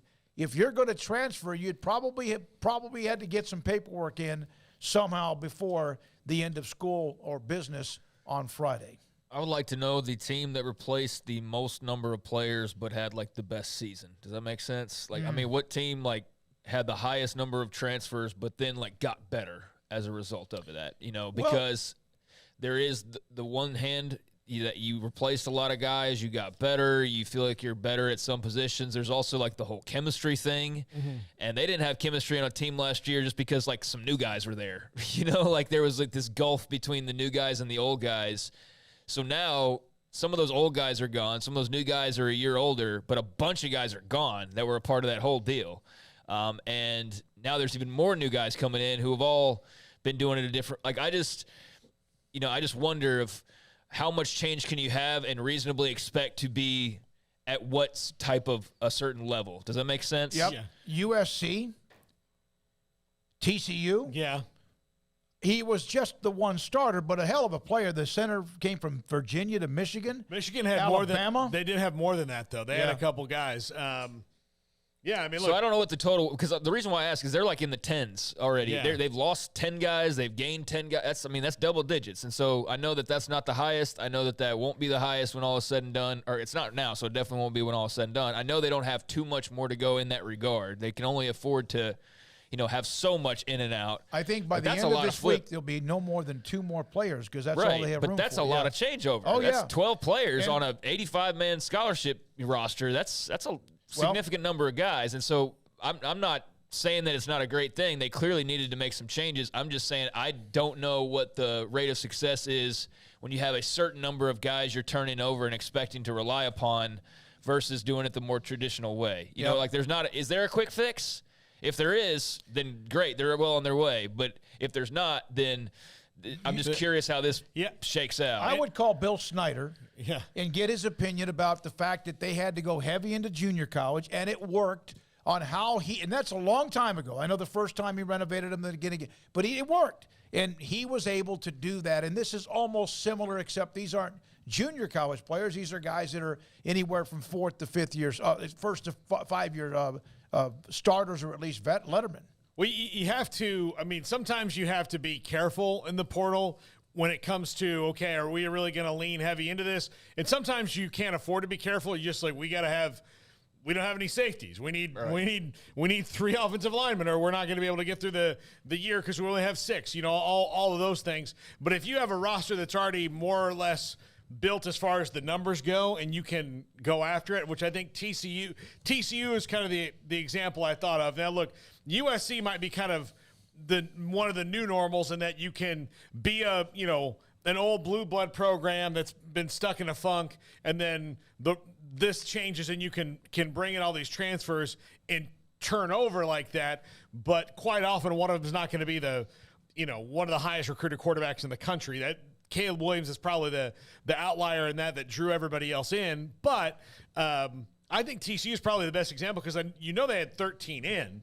I just don't know, Craig, to your point, how many they had out, because the only ones I can think of at the top of my head are some pretty big ones like Zach Evans, but I don't know the numbers of all of it. Like, did they lose 14 guys and bring in 13, or did they have 13 scholarships available because they lost had 17? 17. So 17 and 13 and replaced it pretty well. So, yeah, that might be the best percentage, I would say. Yeah, there's no probably perfect formula, and a lot of it has to do with the coach and the leadership you have on that roster of those incoming players. And some of those incoming players might end up being part of your leadership. Well, I do think that if I did a top 5 list of top 5 teams who turned it around because of the portal this year, the teams that did, some of them were maybe longer term and some of them were like a couple years, and then some of them were just 1 year. TCU, USC, Florida State, all teams that weren't in bowl game a year ago that were this year, and most of the steady part of the meaty part of the roster built out of the portal. All right, go ahead. I'm at one quick note locally in a second, but get the TCU note here in just a second, Craig. Well, there you go. I'm sorry. Quentin Johnson is now officially has entered the NFL draft, I got that note from Brian Estridge, voice of TCU. We mentioned Kendry Miller. So Temple High's Quentin Johnston and Kendry Miller will enter the NFL draft. Craig, back to you. I'm sorry. No, I mean, might as well just skip over that. Quentin Johnston, that's no surprise. I mean, as we were saying earlier, he's probably the top receiver in the draft. If not the top one, then top 2 or 3, I would say. And so, long way to go in this process, but I think that was the talk last Monday night. That was the talk leading into last Monday night. That's the talk now. And I don't think he's going to go out there and not work out well. So, yeah, he's going to be going probably in the first round. As it stands as of this moment, and I think that's very cool. It's a couple of guys from TCU that are also from right in this vicinity. We covered Travius Hodges. We covered that high school, Midway, where he went for a few years, and then obviously saw Quentin when Midway would play Temple, and saw Jared Wiley when Midway would play Temple. So seen a lot of those guys. Jared Wiley, meanwhile, announced he was coming back. I don't know if you saw that over the weekend. That's a good return for TCU there at the tight end position. Thought he really made a good choice in going from Texas to TCU. That's worked out well for him. Doesn't always work out for guys, but it's worked out well for him. That was big to get him back. But, I mean, you can't be surprised if you're a TCU fan to lose Quentin Johnston. That was the most obvious departure of any of them. And so, good luck to him. Yeah, you could have talked yourself into thinking that Kendry Miller being a running back and, Travius Hodges being smaller, would maybe try to see if they got more. But Travius Hodges is the Thorpe Award winner for a reason. So, because he's an elite player. And for all the people, I've been thinking about guys all over the place. And I don't know if he's going to wind up at corner or safety or however that, nickel, slot, whatever they do. But there are tons of guys, Honey Badger, Buda Baker, Eric Weddle, Bob Sanders, and Bob Sanders unfortunately had a lot of injuries. But we're not big guys. But guess what? I could freaking play. Didn't mess with them. I mean, you didn't want to. Petrie. Yeah, you don't want to be in their region at all. So whether it's the ball or the player. So yeah, I think that it would be kind of foolish to think that Travius Hodges Tomlinson is going to be good, and especially the way that offenses are going. I think that Quentin Johnston's going to fit in better than a lot of guys who've come out of spreads in the last 10 years, because now he's stepping into an NFL system that is welcoming to him, as opposed to saying, listen, I know that you didn't do any of this stuff ever in your whole life, but now I need you to learn it or we're going to fire you. Right. Yeah, so. By the way, you were talking about guys who would light you up, and I'm just saying this is a random, but Ryan Clark, who's now on ESPN, I don't always agree with everything he says, but he was really good during the Hamlin story. He was 5'11", 205. That's a pretty big boy. That's a pretty big name. That's a good number for a guy that was a safety. Sometimes safeties can be taller, but there was a highlight film of him out on Twitter last week or over the weekend. He couldn't play today. I mean, he could. It's kind of like when we ask questions about guys who played back in the day when rules were different. He would absolutely blow people up. It was fierce. And you were talking about guys who would light you up. They're diminutive. Trey Hodges Tomlinson is going to end up just fine. He didn't play great against Georgia. All right, we were having. Who did? Who did? Nobody did. We were going to have Wren Baker at 4:30, but we moved that to 3:30, so we have a little bit of time here coming up. It's 4:18. 254-339-1122. That's the text line. The chat room's going back and forth. This is 365 Sports. I hate my job, but I don't mind getting up in the morning. I dread each day, but I can't wait to get out of bed. You ask me why, and what I'll say to you is true. Well, you can get breakfast tacos at Rudy's Barbecue. Scrambled eggs and brisket, they ain't fooling around. Salsa drap, son, they're the best in town. Barbecue for breakfast, yes, it's true. Put a smile on your morning at Rudy's Barbecue. Next in line. Don Humidor, your home with a 48-foot walk-in humidor with the elite cigar brands from around the world, including the #1 cigar of the year, Aging Room Cuatro Nicaragua. Plus, they have the great brands like Macanudo and Artur Fuente, Rocky Patel, Aston, and so much more. CBD, great for sore muscles, aches and pains, sleep, Vita Dreams, and anxiety, mild depression, general health and wellness. Their staff very knowledgeable on the subject. If anyone is curious about CBD, ask Carol and Ashley. Don Humidor in the Townwest Shopping Center off Valley Mills in Waco. There are 20 26 letters in the alphabet, over 600,000 words in the dictionary, and just 3 of them said together can change everything. Let's order pizza. Those 3 words lead to dough made from scratch and 3 fresh signature cheeses that blanket golden crust in a heavenly melt on Marco's Pizza that'll blow your mind. So visit marcos.com to order and stop by Marco's Pizza in Belmead, China Spring, Woodway, and in Robinson. Marco's. Pizza lovers get it.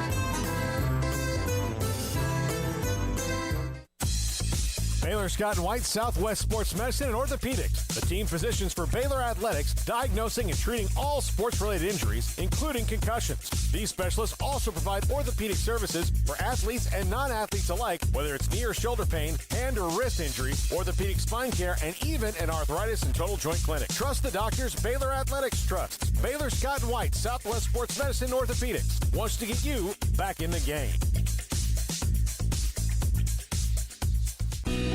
Let Camille Johnson Realtors guide you seamlessly through the process of buying your dream home or selling your current one. Commercial, farm and ranch, or residential, Camille Johnson Realtors can smoothly and successfully lead you through any transaction. With a team of 28 experienced agents who are excited about serving you, Camille Johnson Realtors services the entire greater Waco area. If you're in the market to buy or sell, contact Camille Johnson Realtors, 104 Midway Center in Woodway, or find them online at www.camillejohnson.com. Camille Johnson Realtors, elegant, charming, warm. Welcome home. Boots add protection. Good boots help you climb better and move forward faster.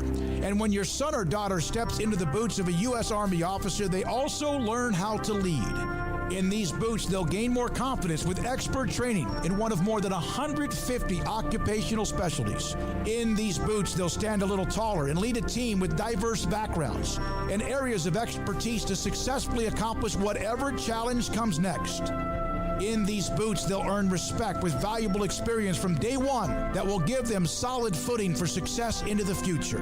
Highly qualified candidates who earn a spot on our team can receive comprehensive health care coverage, college tuition assistance, and a bonus of up to $40,000. See all the things your son or daughter can achieve in our boots at GoArmy.com. U.S. Army Waco Recruiting Company, 254-598-8131 or 254-776-1543.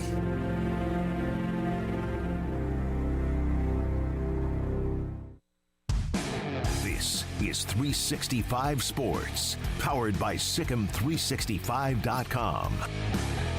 The 4 o'clock hour is sponsored by Boozer's Jewelers, the wedding ring store, specializing in custom jewelry and repair, all in-house. Now here's David Smoak, Paul Catalina, and Craig Smoak.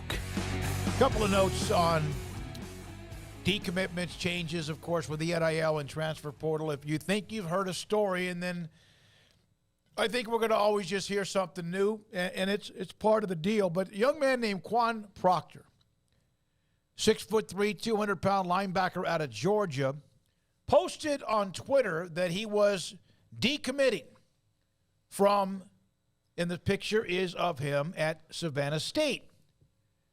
He entered the portal. The issue with this is Savannah State's team, according to one of the coaches, said he was never part of the team, called him out. So then Proctor responded to that by basically, and that's a picture of him, by basically saying that he never did say he was from Savannah State, but the picture he posted was of him probably on a visit in a uniform, flexing in a uniform with Savannah State. Okay, so where are you transferring from then? Because you would think if you were at another program, you'd at least have one picture of you in the uniform that you were in at that program. Like even like a sweatshirt, like if you were, say, not at Savannah State, but at Delta State, don't you think? I mean, I know when I went to college, one of the first things I did was go to the bookstore and buy a bunch of gear that said Florida State, just like kids come here to Baylor and buy a bunch of Baylor gear. And it's even better if you're an athlete. You don't have to buy it. You just walk in and they throw it at you. And so why? Well, it's just the only picture I had. I don't tend to believe that in today's, camera phone era. Well, so a lot of back and forth on this. The math doesn't have. This is a story on Outkick. Proctor was released from his national letter of intent, like he said. That means he was not on a team. To enter the portal, a compliance department needs to sign off on paperwork. If he was never on the team, there's no compliance department to sign off on his paperwork. Proctor answered to the untied ends but didn't really clear anything up. I played for a different team. Of course, I have been entered into the portal.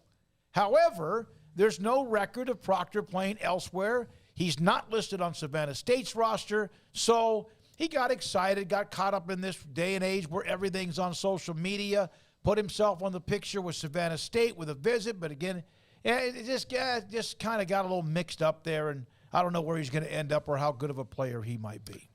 Probably is he a not player? worth it. Like, Yeah, is he even? Yeah, I mean, he like, and then somebody called him out on it, and he like tried to call him a clown. It's like, that's the clown, the guy questioning your fake commitment to the fake school that you went to, from the fake this and the fake that. I mean, I don't know. Like, I remember the fake commitment story from a few years ago. Guy had like the whole ceremony and everything, and that just, eventually passed, and I don't have to go dig that out of the archives to even see what ended up happening to that kid, if y'all remember that one situation. Yeah. But I don't recall the details because it was something that came and went. But I mean, this is just bizarre, and it just screams to me social media attention. Like, I mean, I can't understand what else it would possibly be. You don't gain anything monetarily from this. You don't end up on a football team as a result of this. Quite the opposite, I would imagine. So, guy just in severe need of attention, or thought it was a funny thing to do. I could see some of the humor in it, sort of, but I don't know. It's just very weird. It's just a weird thing to do. If you're going to put it up on social media or anywhere on the internet, people are going to find it and then look into it. What I would tell you, though, I have another theory on all these fake commitments and all this stuff, and it's just for my working knowledge of being a dude and having friends who are dudes, that you are. Yeah. Okay. That this story probably, in its all honesty, started out with, we'll see, there was this girl. And then you get out over your skis to a point where you are now, look, I'm telling you, you get out of your skis to a point where you've lied and lied and lied and lied. Look, Manti Te'o. I was going to say, because there you go. You see, there was this girl, right? But it wasn't even a girl, and it wasn't even somebody who was real. It was a made-up person altogether, and his life got ruined for a little while. You see, there was this girl. Look, that's how I wound up in Fiddler on the Roof in high school. I wasn't in musicals, but guess what? Because there was a girl in it that I liked, I played Reb Mortka, the innkeeper, in Fiddler on the Roof, and now every time I hear the song from it, I can go all the way through. I'll do a dance number for you here later, but does Amanda know this story? Yeah, she knows. Okay. I was 16. I mean, but like, you're young. You see there's this girl, and you get to the point of you haven't asked yourself, so what's the end game here? Because you think you can work your way through it, and then, well, just weird. There was no girl, though. Maybe maybe there was. We don't know. I don't know his situation. We can't even tell what school he goes to. I mean, at this point, but I mean, it's just a weird attention grab, whether it was for, a female or whatever his desire. Any I mean, just people at all, social media attention. Again, like I'm at that point, man, where I know I'm gonna start sounding old, but I just don't get it. Like I don't get the need for it. But I think I was right there in that middle period where like it kind of started to become a thing, and yet wasn't really like the everything all the time thing. And so I got to dabble in it, and it didn't overtake my life, though, to where like that's the first thing I do in the morning and the last thing I do at night, and all the stuff that it's become for people. And basically communication, it wasn't my main source of communication for my, young adult years, thankfully, but it is now. And so I can't relate to the desperate need that some people have to just get a few likes and retweets, but there's a crowd for it, apparently. By the way, we're going to get to another story in a minute. Not yet, though. Scotty B just put this note up, and I think Brian Estridge on Frogs Today put this up. TCU now with the commitment to the NFL, Quentin Johnston, Kenry Miller, Max Duggan, 82 of their 103 overall touchdowns for TCU offensively, with the top 3 receivers, top 2 running backs, and Max Duggan this past year. That number, of course, is being affected quite a bit today. But what a run they had. And Sonny Dykes will reload. And will they be who they were this year? Probably not, but you never know. Well, once Kendall Browse gets a hold of that offense. That's cooled off That is a great deal. That was an interesting, little piece of news there over the weekend that, Frogs Today reported that Kendall Briles had not been hired by TCU, but that they were zeroing in on him as their next OC, and haven't seen much follow-up on that. But there was one stat I saw last year. I think it might have been Bill Connolly. It was in the summertime, and it was the returning production stat. And I think Baylor was like third from last in terms of returning production overall. And I remember it made me pause, and I just thought, well, they'll find their way around. And like, now I know better. But then it was just like, I don't know. I'd already like told myself, like, no, they'll win 8 games. Like, they'll be fine. They fell a couple short of that, so it wasn't too far off. But that was a number that mattered a lot more than I thought it was going to. And so they can go get JoJo Earl in the portal, or go get whatever quarterback they're going to end up getting, because I know they've been hot on a lot of guys, and go get whatever running back they need to, make up for Kendry Miller. But that's a lot of production, man. Mm-hmm. Like that, and and Quentin Johnston wasn't Quentin Johnston that whole time at TCU, the version that we saw. No. That was him after 3 years. That was a bunch of veterans. Max Duggan after being in the fire. You don't just roll in, clean jersey, clean, pants, clean helmet, and just show up and start replacing that automatically. Now, maybe some places you have a guy here or there that can do that, but I do think that's going to be tough sledding, whoever the OC is or not, even with Sonny Dykes being an offensive mastermind. The amount of luck that they had to have this year of just certain things bouncing their way, and the talent that they had and the experience that they had, you don't just flip a switch and replace all that, unless you are like a Georgia or an Alabama or someone like that. And even with them, you still question a little bit about Alabama. Like, they'll have some 5-star quarterback. But you kind of they're still losing Bryce Young. You know what I mean? So, I think that's another big loss for TCU, and that amount of production, that's going to be hard to just replace all that. That's why you take advantage and enjoy when it's happening. Because you never know how long it's going to be. That's not to say TCU won't be really elite next year. Yeah. We don't know that. Because Sonny Dykes just proved that he could put something together quickly, and he did, although there was a lot coming back. But that's why you enjoy it when it's there. Well, and to get to flip a switch and you have a new guy mode, it takes a long time, right? So Georgia, it took building to get to where, like, okay, well, this guy's gone, the next up on our little assembly line of talent. It takes a while, and there's only a few programs that can ever do that at any one given time, because, again, things are cyclical. People leave, coaches go away, guys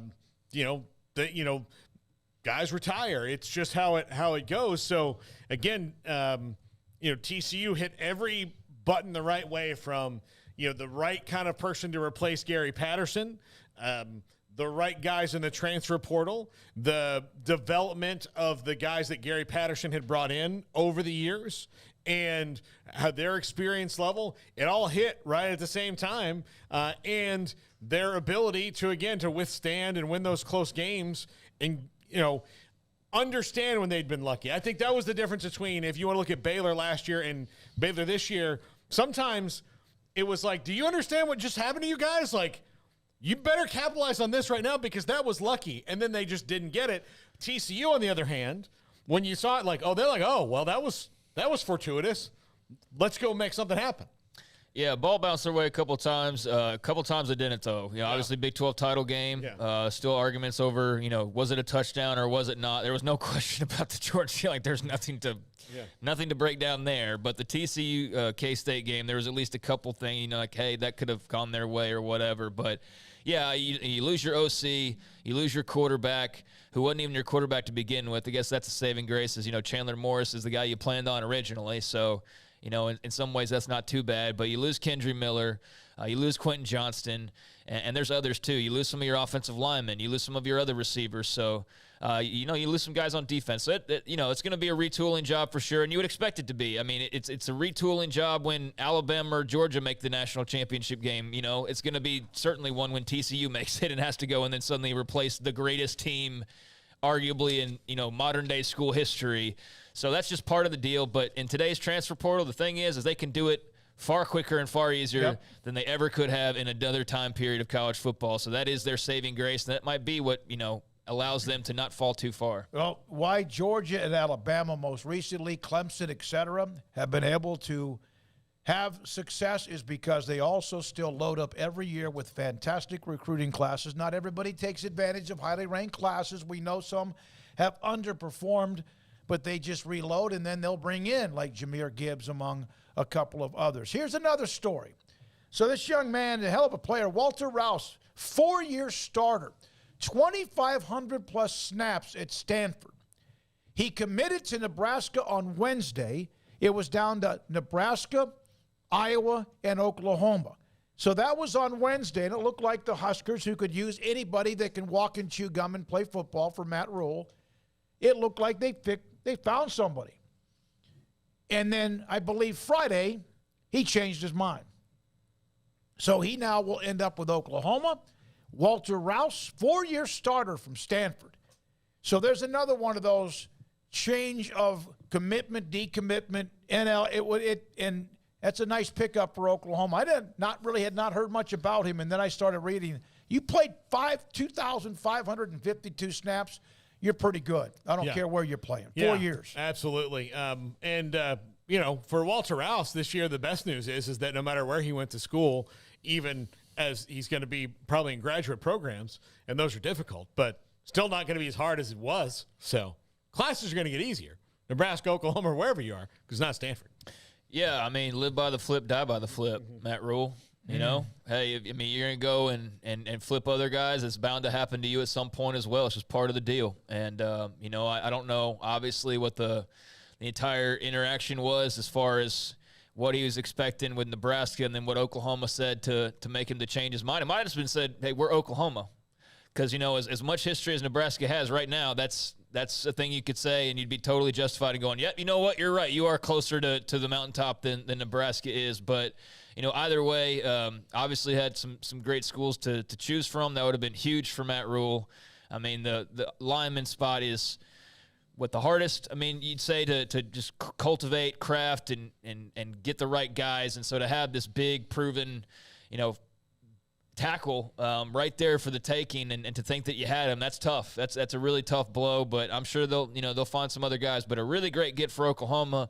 I was just talking a few minutes ago about just the numbers of the transfer portal guys and the fact that Baylor's got, I think it's 10 in, 10 out at this point. I know they're not the highest. I know Oklahoma's had far higher. Like when Venables first took over, I think they're in the 20s as far as departures go. So, that's just part of flipping rosters nowadays. But Oklahoma's been very active, very, curious to see second season under Brent Venables, just because – there has been so much turnover, and this was such a rocky first outing, although by the end of it you felt pretty good about kind of the direction they were going in. I think they've shown that they can recruit. Haven't been there long enough to show that they can really develop, but by next year we should see more of that. Dylan Gabriel's back, but they lose some key pieces, so they've really hit the portal hard. They're one of those teams that has not held off in really any way of going too much. There's not enough. If you can find guys that can play, go get them, and Rouse can certainly play. So that was a really great get by Oklahoma, who's trying to change this thing, not overnight, but pretty damn quickly. When we come back, news on Jim Harbaugh and Michigan. Seth Hubbard's 98-yard fumble return in the NFL game, the Bengals and their game with Baltimore, among a few other notes. We'll have Evan Miakawa join us 5 o'clock on college basketball and some of his analytics. Russell Brown, NFL draft analyst, on the players who have committed to turning pro, and David Hellman on the Cowboys-Bucks top 5 as well. All of that next on 365 Sports. PettyClinicLowT.com. Dr. Kent Petty can help you become the high-performance man that you want to be, need to be, and perhaps used to be. As you get older, Father Time takes over certain things, either your body or inside of your body, and one of those is testosterone. 1 out of every 3 men have symptomatic issues of low testosterone. Are you one of those 3 men? It's okay. It could be your focus, energy, and your drive. It could be your sex drive. It could be ED. It could be your sleeping habits. It could be all of the above. 1 out of every 3 men suffer from low testosterone. Dr. Kent Petty and his staff, if you do, contact them. Email, phone number, top left-hand corner at PettyClinicLowT.com. They will set you up to get your blood work. They will set up the appointment where you go, take care of it, get the results, contact you if your testosterone level's too low, and they'll give you an opportunity to be a part of a program to increase it so you can become the high-performance man you want to be, need to be, and used to be at pettycliniclowt.com. In our logo and advertising, we say we are people that you can count on. What does that mean? It starts with providing a quality vehicle and quality service at a fair price. But it also means we do what we say we will do, and we treat people fairly with respect. It starts by hiring great people, good local folks who work hard with a caring attitude. Our employees are the real reason we are people that you can count on. Put us to the test and see for yourself that at Richard Carr Motors, we are people you can count on. What are you waiting for? Next year's New Year's resolution to lose weight, get fit, start working out? 3, 2, 1, go to Waco Regional Tennis and Fitness. If you really want to get in shape, get rid of weight or inches, you have to make a commitment to work out, and the excuses of not enough time, you're too tired or too busy. There's a special place that will change your life at Waco Regional Tennis and Fitness on Lakeshore Drive in Waco, and they have a commitment to you too. With personal trainers Christy London, Randall Corley, and Alex Bosch, state-of-the-art Cybex equipment, new weights and spin bikes, clean and spacious locker rooms, each with a whirlpool and sauna, and a staff that will know your name when you walk through the front door. Elite tennis facilities and a great tennis pro in Britt Coleman. Waco Regional Tennis and Fitness is a place you can call home, a place you can work out on your own or with 40-plus group exercise classes. It's time for you to get in shape, lose inches, get fit at Waco Regional Tennis and Fitness on Lake Shore Drive in Waco.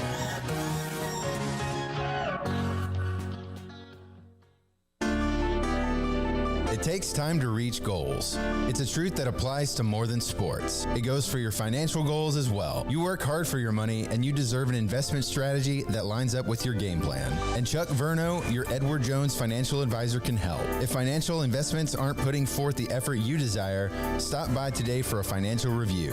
Chuck Verno, 720 North 64th Street in Waco, 254-732-1161. Edward Jones, member SIPC. Howdy, Chet Garner here, professional guide, searching for bears in the wild. But not just any bears, oh no, a particular kind. With hundreds of thousands roaming freely in the wild, yet still hard to spot unless you know the signs. There they are, Baylor bears. If you're a bear enthusiast or even a bear yourself, join me and let's find some bears in the wild. Join the expedition at baylor.edu/alumni. Hi, this is Paul Catalina. I recently got engaged to the love of my life, but the most important thing that I had to do before I popped the question was get that perfect ring. And I know nothing about rings. So I went to the wedding ring store, Boozer's Jewelers on Valley Mills Drive. I knew I needed a custom design, and that's exactly what they do. 9 out of 10 of their engagement rings are designed in-house. The entire process took less than a month, and they were great every step of the way. Great options on financing, excellent selection, and talented designers. My fiance and I get nonstop compliments on the ring. I only deserve credit for doing the smartest thing I could, walking into Boozers and letting them work their magic. Your one-of-a-kind fiance deserves a one-of-a-kind ring, and that's what you get at Boozers. Boozers Jewelers, the wedding ring store on Valley Mills Drive. This is 365 Sports. Want more updates during the day? Follow 365 Sports YT on Twitter. This has been, I don't know about annual, but pretty close to it. The University of Michigan coming off 2 really damn good football seasons. Lost in the semifinals to TCU, beat Ohio State back-to-back years. Lost in the semifinals last year, too. And then Jim Harbaugh, it's just a little bit of drama. Like Aaron Rodgers, whether he's coming back from Green Bay.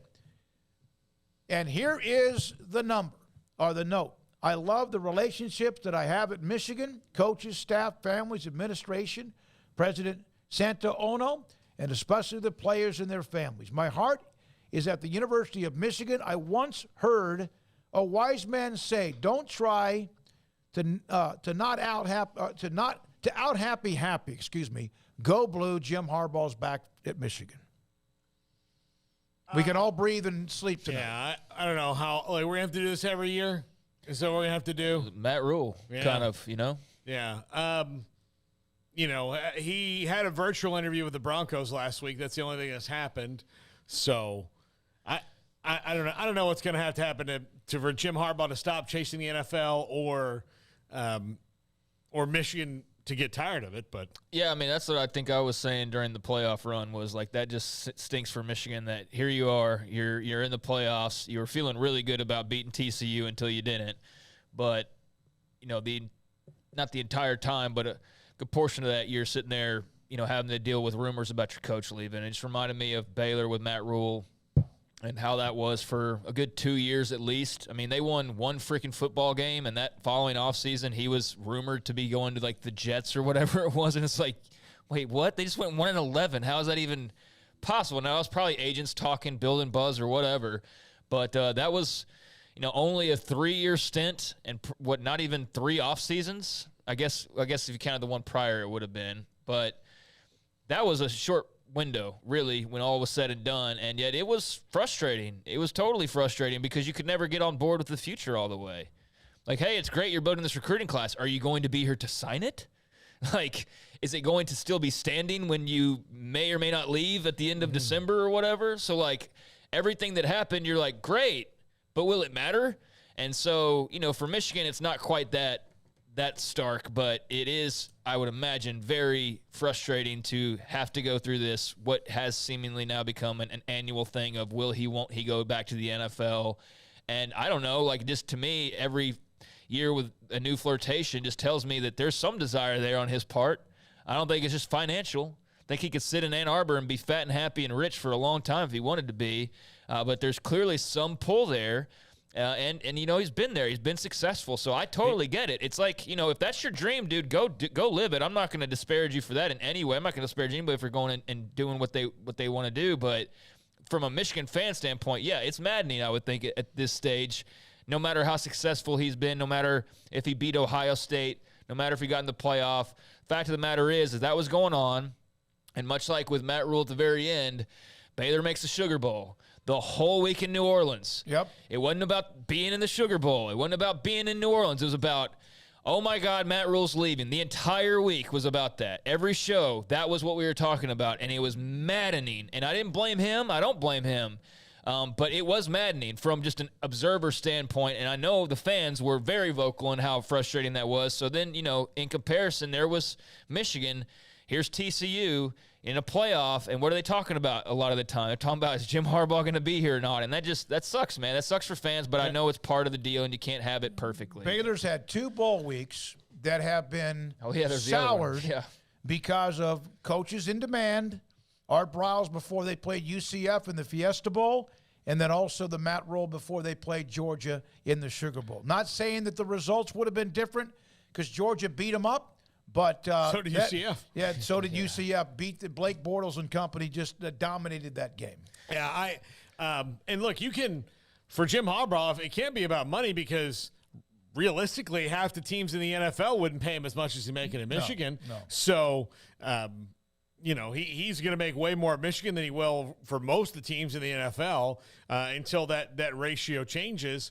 And, you know, there are schools of thought where, I mean, I have it. I think his job at Michigan is way harder than it would be if he was the coach of the Broncos, because at the Broncos, I'd say just based on recruiting. Yeah, the recruiting alone, his job's way harder. The Broncos, you know, there's a free agency period, and the guys that you want, you bring them in. The draft. I know, but did you see the Broncos this year? That's a hard job. Well, I mean, but it's hard, but like it's still easier than telling a 17-year-old kid you're the only thing we need. Please come here. Michigan's pond is a lot larger than everybody else's. Yeah, but it's still. But there's no cap to it. In the NFL, there is. I mean, like I don't think there's any question it's a less stressful. I mean, and the stakes are as high, and certainly higher, I think, in the NFL. But, I mean, as far as the stress of the job, I would imagine they're at least even, if not a tip of the cap to the college ranks, because in the NFL, he's not driving around in a freaking shuttle van from the airport with his assistant coaching staff going to see some guy in Opelika to try and, you know what I mean? Yeah, like, that's true. It's but not even, the NFL is hard. No, I know. I'm not turning this into an argument about what's harder. But it's gotten much closer on which is the more difficult job day in and day out. It's not even difficulty. It's frustration level. Yeah. It's the fact that you have to go and like convince a teenager to come play for you, and all of a sudden you're in a bidding war with your arch rivals over this guy. Whereas in the NFL,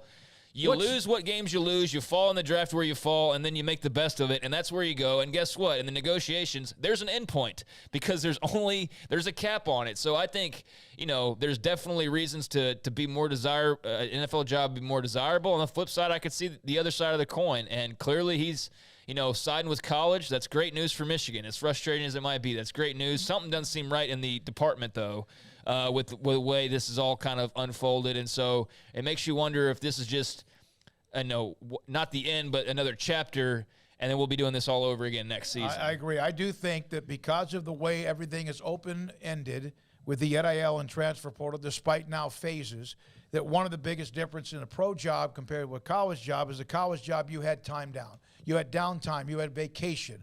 You could go anywhere. That's now, of course, closed quite a bit. Now, how about this on Denver?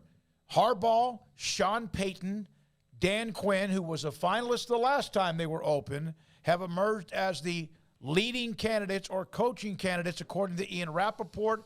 Of course, now with Harbaugh off the table, you wonder about Quinn. Depends on what the Cowboys do tonight. Will that change who their head coach is if they go one and done like they've done many times? Haven't won a road playoff game in 30 years. Favored tonight, even against Brady, 8-9 against 12-5. But Peyton, Quinn, and Harbaugh were the names that Rappaport had as the candidates for the Broncos. Yeah, and if I'm them, Peyton might be my top guy because I want somebody who can most likely to figure out this Russell Wilson situation in Denver.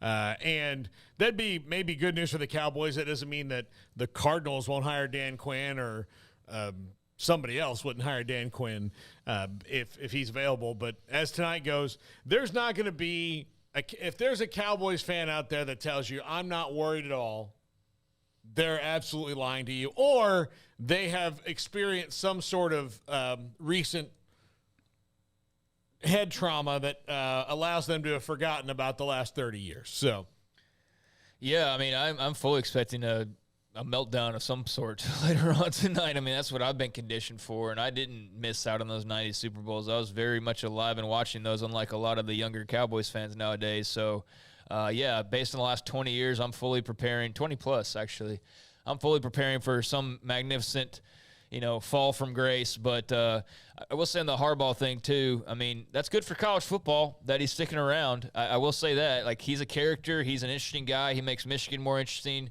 And I think college football is great when it has, not over-the-top guys, but, unique kind of characters and personalities, and he certainly fits that bill. But, yeah, as far as the Cowboys go tonight, I can't wait to sit back and watch. There's a bunch of good games over the weekend, a great day yesterday, so just hoping that tonight can live up to some of that billing. All right, so yesterday, one note on the NFL that Evan will join us on college basketball analytics and all that. Peyton. God, I did not mean to do that. Go ahead. The Peyton thing, it would be a first-round draft pick I think they'd have to give, but whatever. More than one? It. No, I think just one. I think it's worth it if you're the Broncos, isn't it? You got to try to catch the Chiefs somehow. How much did they give Seattle for Russell Wilson? Do they have any left? That's a good point. No, Seattle's got a great pick because of the Broncos. So then how can Denver give up anything if they don't have anything? That'd be, I guess, next year's, right?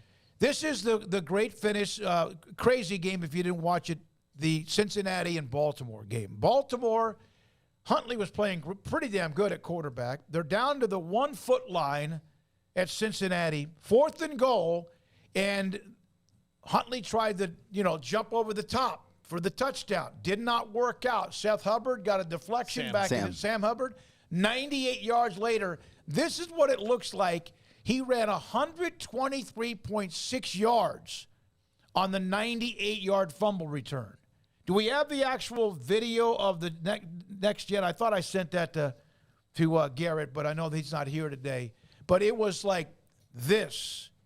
And then it looked like Andrews was going to catch him. And it almost looked like a slight shove. And that could have gone either way.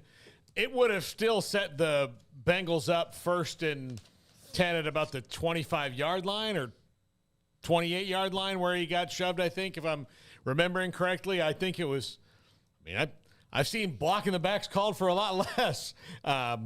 sometimes just a guy running, kind of running and not seeing a guy, and their backs hit each other, and because one guy was on the return team that was blocking the back. So, but I mean, Sam Hubbard, in oxygen, you have to use the oxygen afterwards, though. It does take off a little bit of the look how badass an athlete I am, I guess.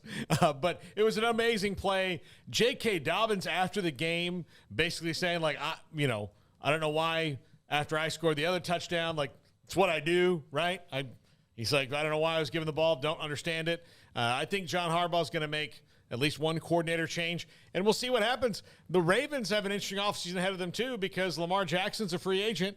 He doesn't have an agent. He does everything on his own. And the fact that they've let it get to this point and he doesn't have an agent to smooth those things over, it's just him and the Ravens, makes it interesting. Maybe he's bet on himself a little bit, but I don't know what their relationship's like, front office to Lamar. I saw a report from somebody in the NFL media that on Jackson has already turned down a pretty big chunk, a large chunk, and to each his own. He can do what he wants, but why was he not with the team? Obviously, I don't know if you guys saw the RG3 tweet. Yeah, I did. He was blasting anyone saying that Lamar Jackson should have gutted it out, put a knee brace on, and blasted. And then he put a picture of himself with his right knee just basically all but went like a noodle in the playoff game against Baltimore, in fact, when his career pretty much was never the same. All right, when we come back, Evan Miakawa on college basketball, the analytics, the Big 12, and much more. And this is 365 Sports. Riverbend Liquor and Wine, Lakeshore Drive at North 19th Street in Waco, a hidden gem. Look, if you are a fan of Texas craft bourbons, or any bourbons at all, but especially the Texas craft bourbons, that's the place to go. If you're a fan of craft beers, that's the place to go. They are always turning the roster, always have new things, but that's how they are with everything. They always have new and cool stuff at Riverbend Liquor and Wine. Check out their Instagram. They've got tons of great different things going on there. It's always new and exciting what they've got. They've always trying new things. If there's a new brand of something, they're always going to give it a go and see how it works and how it sells and what people are interested in. And they have great customer service all the way around. Lakeshore Drive, North 19th Street, behind the bank. Sometimes if you Google Maps it sends you to the old location across the street, and you'll get there and realize that there's nothing there at all. But they're just right across the street, behind the bank. Also available on DoorDash, so if you're at home, want a delivery, that can happen as well. Riverbend Liquor and Wine, Lakeshore Drive, North 19th Street. Check them out. Kick off 2023 with a bang at the Start Something New sales event. Start your year off with incredible savings like 2.9% for 72 months on 2022 Ram 1500 crew cabs on all trim levels. Lone Stars, Laramies, and top-of-the-line Longhorn and Longhorn Limited, or get values up to $3,750 on a Ram 1500 Lone Star crew cab, plus 4.9% for 72 months. Pick from the best selection of Ram trucks in Central Texas at Allen Samuels in Waco. TFNB, your bank for life, is the official local bank of Baylor Athletics. Find out why more Central Texas are making TFNB their bank for life. Sign up for our Edge checking and savings accounts to earn interest or cash back. With 5 convenient locations and an award-winning mobile app, banking has never been easier. TFNB, your bank for life. Member FDIC.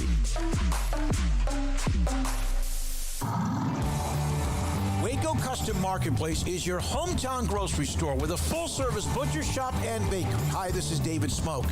The butcher shop can take your customized orders for seafood, pork, and poultry, and custom cut your favorite steaks from bacon wrap fillets to T-bone to bone-in ribeyes, cut specifically the way you want.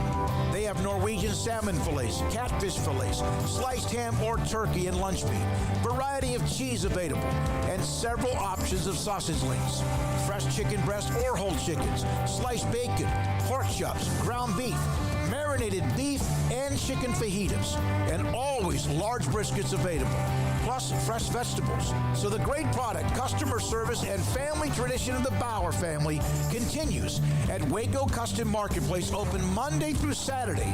A full-service butcher shop and bakery available. Waco Custom Marketplace, 425 Lake Air Drive in Waco, or WacoCustomMarketplace.com. At Ideal MRI, we feel blessed to be part of the Waco community. We're a small family business here in Central Texas. At times like this, the cost of healthcare has never been more important. And unfortunately, significant illnesses and injuries still occur. And that's why Ideal MRI is open and here to serve you through this difficult time. So if you need an MRI, ask your doctor about Ideal MRI. You can schedule online in minutes at idealmri.com or call 833-IDEAL-MRI.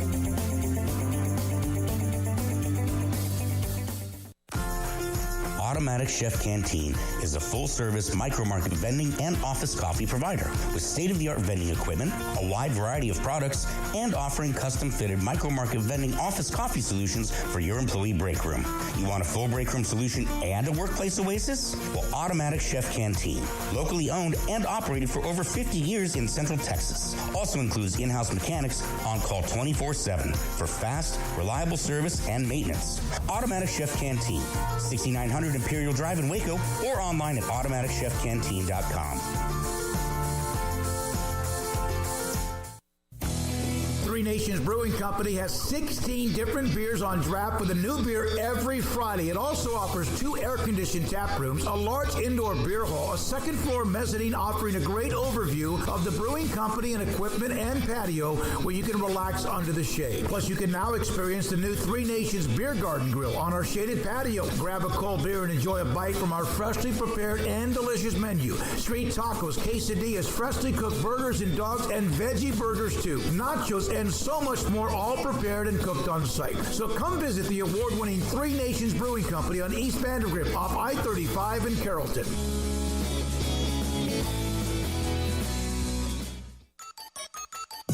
This is 365 Sports. Check out the 365 Sports family of channels on YouTube. Brought to you by TFNB, your bank for life. Back when Baylor made their run to win the national championship a couple of seasons ago, Evan Miakawa became a go-to for us. We've had him on before, breaking down some analytics, data, stats, etc., all of the above. And Evan Miakawa now joins us. EvanMaya.com joins us on 365 Sports. And Evan, thank you for your time. Great to have you on again. And I think we have you with the old video connection. Evan, when you look at the Big 12 right now, how deep are they, and does your analytics show that they might be among the top 10 toughest schedules in basketball? I think at this point it is undeniable that the Big 12 is the best conference in college basketball from top to bottom. I feel like nationally the headlines have wanted to get away from this a little bit because of conference realignment, other conferences getting souped up now or in the future. But all of these teams in this conference are loaded. I mean, when you have West Virginia on my website ranking as the worst team and they're still inside the top 45, that's an absolute gauntlet for every single team in this conference, which can be good and bad. Good in the sense that you can get big wins. Every opportunity is practically a quad one opportunity most games. But at the same time, even if you're a good team, you can slip up a little bit, lose 3 or 4 in a row, and suddenly be kind of scraping to get in the tournament. So it's a double-edged sword. All things considered, though, this conference is by far and away the best conference, no matter which way you spin it. So let's get your assessment of Baylor, one of your top 5-man lineups, but they did start off on that 3-game skid. They haven't looked completely like themselves yet, Evan. Do you think the last 2 games are the course correction that they needed to see? I think defensively, the signs are starting to be there that this could be a little bit more like the Baylor teams we've seen in previous years. I mean, I think their offense is fine. They've got plenty of shot makers who can put the ball in the hoop, whether that's Adam Flagler, who's tried and true, always can trust him in a pinch. Keontae George, obviously extremely electric. But it's their defense this year that's really, struggled and been below their normal standards. Right now, I have their defense ranked outside the top 50 in the country. And the last time that they didn't even have a top 15 defense was the 2019 season. So that's, to me, the biggest thing when you watch this team, as well as when you look at their data, that's different. But their last game against Oklahoma State was a return to form for their defense. It's been their best defensive performance against a top 100 team this season. When you look at the score, like before it even got to garbage time, it was 61-35, essentially putting that game to bed. So that, to me, is a big sign, hopefully a positive sign for them going forward, that their defense can really lock in down the stretch. Evan, Texas Tech, who they will face tomorrow night, has had their struggles this year. Obviously, getting IMAC back in the lineup will be big, or has already been big for them. But where have the Red Raiders been better or worse than expected? Yeah, I think in general they have been floundering recently. I've had Texas Tech fans in my mentions on Twitter basically asking for me to see if I could fix their team using analytics, just because they're looking for anything that will work. I think their offense has really struggled this year, just barely inside the top 70 nationally there. I have them 38th in the country. I mean, again, I think a lot of it comes back to the Big 12 just being loaded. Like if Texas Tech were in the ACC, we might be talking about them being in contention for winning the conference. So, I don't think things are quite as bad as they might seem. It's just that when you are playing in such a loaded conference, there's going to be teams that disappoint. And I think you could arguably make the statement that Baylor has been the most disappointing team in the conference in terms of preseason expectation, and Baylor's still really good. I have them top 15 in the country. I think Tech, not quite as disappointing, but still similar in terms of what they've been hoping for from conference play. So, I think when Baylor faces Texas Tech in this next game, both teams really want to kind of turn the page. Baylor already starting to do that a little bit, but it should be a pretty neck and neck game. I'm intrigued to see how that one goes. You can go to evanmiya.com. It's EVANMIYA.com with all the various player rankings, team rankings, starting lineup rankings, etc., lineups and more. Your top 10 teams has Kansas 7, and they're 2 in the AP and also the coaches poll. What do you see that may not be at number 2? I think it has less to do with, Kansas not being a national title contender, because I definitely think they are. And I think they arguably have the best coach in the country. Bill Self just continues to do an amazing job with whatever he has season to season. I mean, it's really rare to see a team win a national championship and come back with so many different pieces and then pretty much be back in the same spot they were the year before. But I mean, when you look at the teams ahead of them, they're all really close. There's been a storyline this season that there's not a number one team. We had that a little bit last year. I think that's still kind of the case. There could be a team that emerges. It could be Kansas. It could be a team like Houston or Alabama by the time we get to the tournament that really seems like the best team far and away. But, I don't really knock Kansas. I think it's more just that, they don't necessarily have one thing on their team that particularly pops. They're really balanced offensively and defensively, but they also don't necessarily have a player who, Jalen Wilson is great, but he's not like completely at the National Player of the Year conversation right now. So they might miss a little bit of that, big time star shot making, like a little bit more of what Abaji brought last year. Obviously, Jalen Wilson, I think, can be that player for Kansas, but you'd love to see a little bit more kind of top end from them going down the stretch. Houston is your number 1. Gonzaga is your number 3. Both of them have had the problem of their schedule, which once they get in conference is not their fault, has not prepared them well for when they do play the elite teams, and then they seem to kind of get left behind there. Houston, especially the last few years, has fantastic teams and then gets to that level where they haven't played anybody like this, and it shows in the tournament. Can those teams sustain it this year? Yeah, I don't necessarily know if we know that answer yet. I do think of all the teams in the field, I do think I have the most confidence in Houston, just because on paper, as well as what we knew that they had coming in, Kelvin Sampson's a great coach.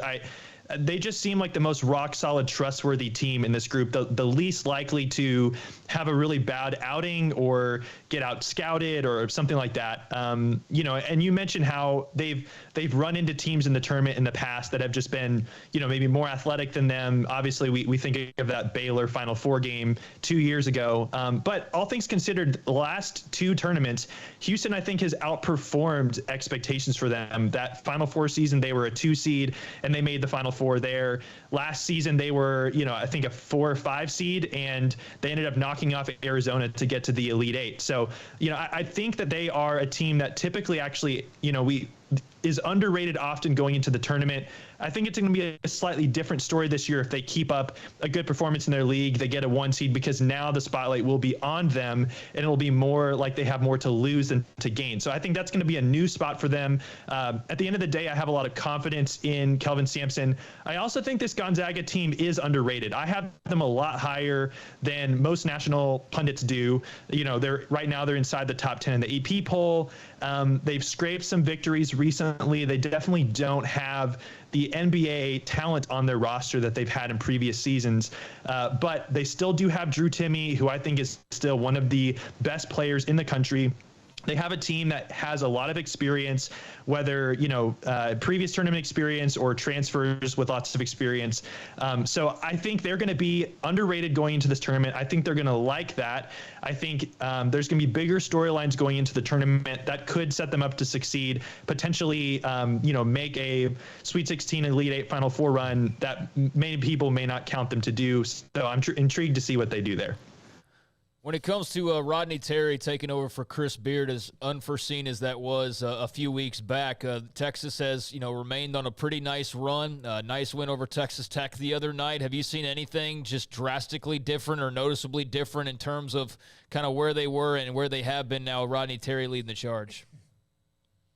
Honestly, I think it's been a little bit surprising on the surface that they've managed to stay at such a high level. But I was listening to an interview with Marcus Carr after their most recent win. I think it was on the Field of 68 show. And he was basically saying that, even though Coach Beard is gone, they have Rodney Terry and staff there. They're running things the same way because they trust them, and they have already been relying on the input from those guys, and they're bought in. And so I think they've done a really great job of showing maturity down this stretch. I think this is more of the team that we kind of expected from them last year. They had top 5 preseason buzz last year, and then it ended up being, a little bit below expectation. I think this year they have more of a mature group. That backcourt is a much more solid than last year, with Marcus Carr getting a little bit more freedom, because of the other pieces he has around him. So I'm really impressed with what they're doing. Obviously, they only have one recent loss against a Kansas State team that also has been so impressive this year. I think Texas, big props to them for managing their way through this situation. Again, no night is a gimme in the Big 12, so we'll see how they do in the next couple weeks, but they've really done well so far. Statistically, is Keontae George, as far as based on what you do with what you do at evanmia.com, is he the best player on the Baylor roster? Yeah, I definitely think so.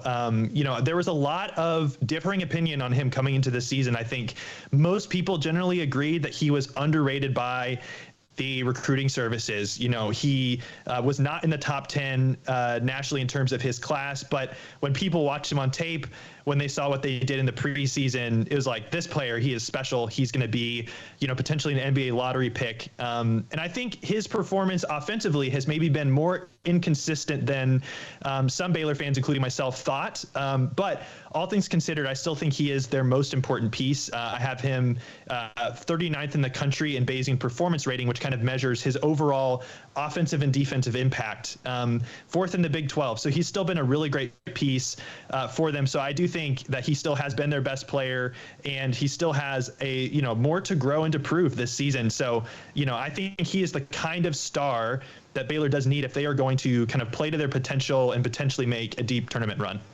Evan, the game tomorrow night in Lubbock, Tech is 0-5. I believe 0-5 in the conference.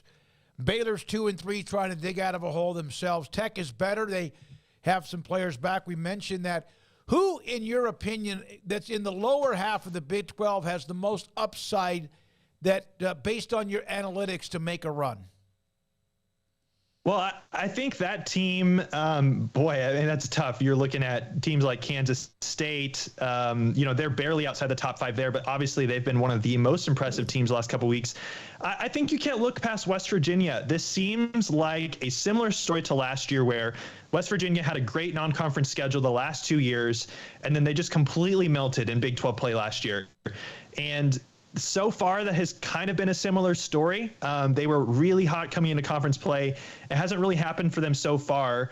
So with that being said, you might expect for them to, regress to the mean a little bit in a positive sense, where they've underperformed, where the metrics have them. And, even though they are last in the conference does not mean that they are supposed to lose every game. And they're in 45th in the country in my team ratings, but Kansas State, who is 6th in the conference, is only 9 spots ahead of them. So that gap is very easy to close if you have some good performances.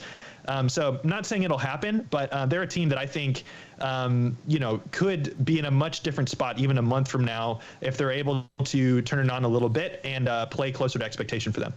Evan, thank you very much. We appreciate your time. Great to have you on. We'll get you back into the rotation.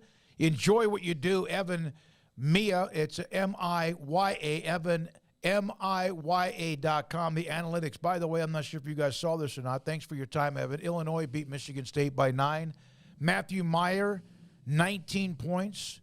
Dane Danger, 20. 7 rebounds. Those two are averaging just over 20 points combined in a game. Both of them have kind of found a home. Meyer, of course, was a fan favorite, also sometimes frustrating, elite type talent, dripping with it, and was a critical part of them winning the national title in 2021. Yeah, I think he needed to find a place where he could maybe run a little bit and wasn't part of what is a deep roster of people who are going to get the ball. He really developed into the coaching staff did a great job with him. He did buckle down himself. I just think sometimes it's just time, right? It was time for him to see where else he could go to improve his stock for next year's NBA draft, and I think he's doing that. He picked a really good coach to do it in Brad Underwood. And Dane Danger just didn't fit at the time here at Baylor. But again, now he's an upperclassman and a pretty darn good player. So when you look at this staff and identifying talent, those are the first 2 guys, and I'll tell you this, those are the first 2 guys ever, maybe in Scott Drew's tenure, to hop in the portal and go somewhere and be dominant. Yeah, because Al Freeman was good, but that was something that was, again, it was just kind of, it was time for him personally. But the rest of the time, if you look at his portal record, he's thrown in pennies and getting out dollars. And he's gotten, the national championship team with Davion Mitchell, Jared Butler, Macy O'Teague, among others. Mm-hmm. All right, when we come back, Russell Brown, he's at Cover One on Twitter. He covers the NFL draft, and he put up a note. I saw this earlier today about waiting on the Quentin Johnson, Kendry Miller, C.J. Stroud, among others, decision. Those Jordan Addison. His thoughts about the newcomers into the NFL draft as far as from today's news alone. And this is 365 Sports. IdealMRI.com, Dr. Rob Maxey in the Central Texas Marketplace, just off of 35 in the southwest part of I-35 in Waco. They can do 2 things for you. Find out what is hurting you, what is painful, what is keeping you from functioning, whether it's a muscle, a ligament, or something else. And if your doctor needs an MRI, wants an MRI, you need to know about Ideal MRI in the Central Texas Marketplace. Here's what they have. State-of-the-art technology MRI machine. I've been in it for 3, maybe 4 different occasions and reasons. And every time I got an answer back from them by the end of the day. Later in the evening, I had a call or a text from Dr. Rob Maxey or somebody else on staff. It goes straight into the, speaking of a transfer portal, into the portal for your doctor to be able to see what they see, what the machine saw. And on top of that as well, in this day and age of always trying to make sure you save money, their MRIs are $497 or less every single time, rather than the average of about $1,100. Think about that, $497 or less every time at IdealMRI.com.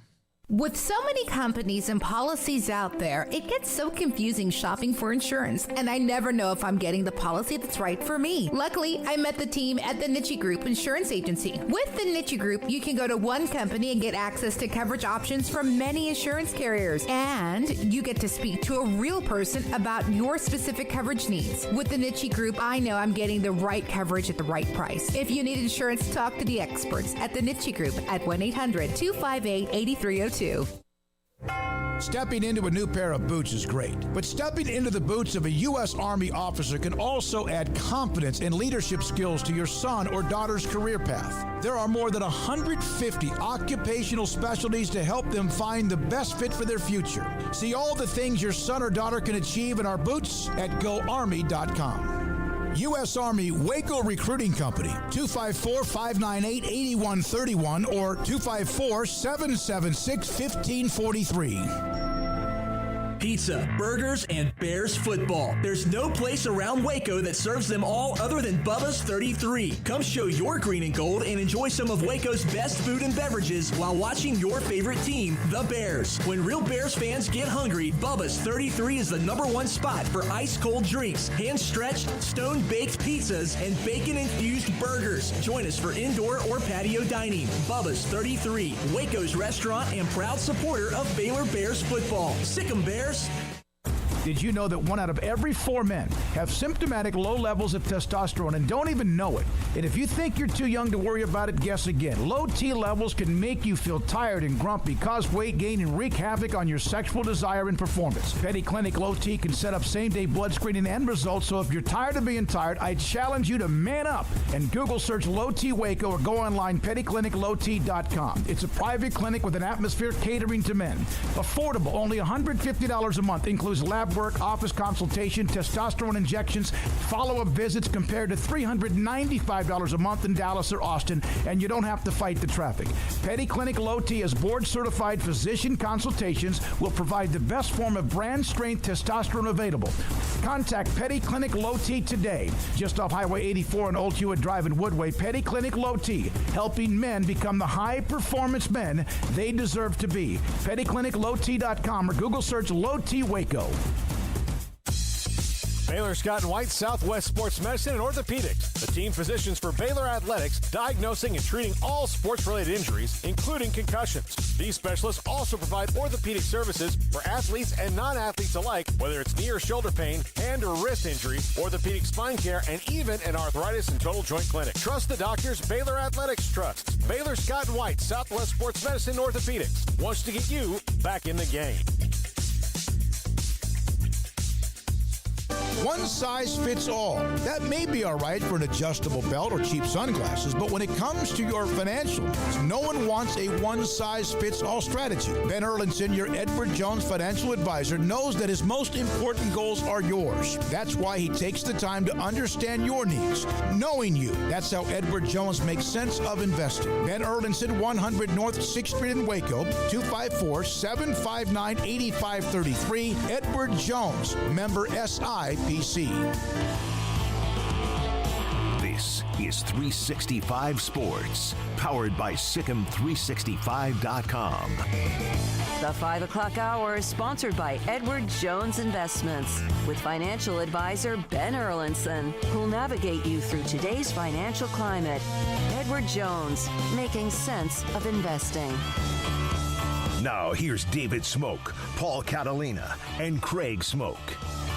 So far today, C.J. Sproul, Jordan Addison, Kendry Miller, Quentin Johnston have all declared for the NFL draft. I saw a note earlier today, Russell Brown, Russ NFL draft on Twitter. Cover One, also at Cover One, mentioned that he's waiting and see what happens, and they have all declared for the draft. Russell, thank you for your time. Craig, Paul, I'm David Smoak. Your thoughts about, let's start, if you don't mind, with the local guys from TCU. Quentin Johnston, the TCU wide receiver. Yeah, I mean, it's first and foremost, I will say I appreciate you guys taking the time, letting me come on and talk a little draft. But, yeah, Quentin Johnston, all signs have pointed that he's declaring for the 2023 NFL draft. He has not made that official on his social media pages yet, but with sources and people close to the TCU program, the expectation is that he is declaring for the draft and has declared to the draft with today's deadline. So, with him, I mean, he's got the potential and the size and the makeup to be a true number one receiver and potentially the top wide receiver in this year's draft at 6'4", 210. I mean, he's, first team all Big 12. He's led TCU in yardage and receptions, and he's a true X receiver at the next level. What I love about him is what he can do after the catch. I mean, to see a 6'4" receiver have the ability to move in the short and intermediate areas on the field and to be able to make those wide receiver screen plays like we saw him do against Michigan. I just love what he can do. Now, I do wonder what happens when he does get pressed from time to time, and what's going to happen with him laterally when he has to fight off press and things like that. But Johnston, I love the skill set. I do think there's top 10 potential with him, and I think there's plenty of teams within the top 10, top 15 of this draft that are really, waiting for the opportunity to get in to talk to him at the combine and really get an opportunity to draft. Where do you see Travius Hodges-Tomlinson falling in that, as he's the Thorpe Award winner, but, there are obviously questions about his size? Yeah, he's a good player, though, and I just wonder, does the tape do enough justice to say, hey, this guy's a top 50 pick? 5'9", 177 is where he's at, and I will wonder if he checks in a little bit under 5'9", or maybe a little bit as far as 175, or if he's in that 180 range, there's really no worries as far as weight. He plays physical, and that's kind of his DNA, right? He's a physical ball player, and he comes from that bloodline of NFL players that transition to the NFL. So I think there's a role for him at the next level because we see so many nickel and dime packages in the NFL for defenses today. So I'm not too worried about where he might play. Sure, you can't maybe justify taking him in the first round because he's not going to be able to play out on the outside as much because of the lack of length that he might have or size. And some of the missed tackles are there as well. But again, speed, and he's a technician. He is very good in man coverage.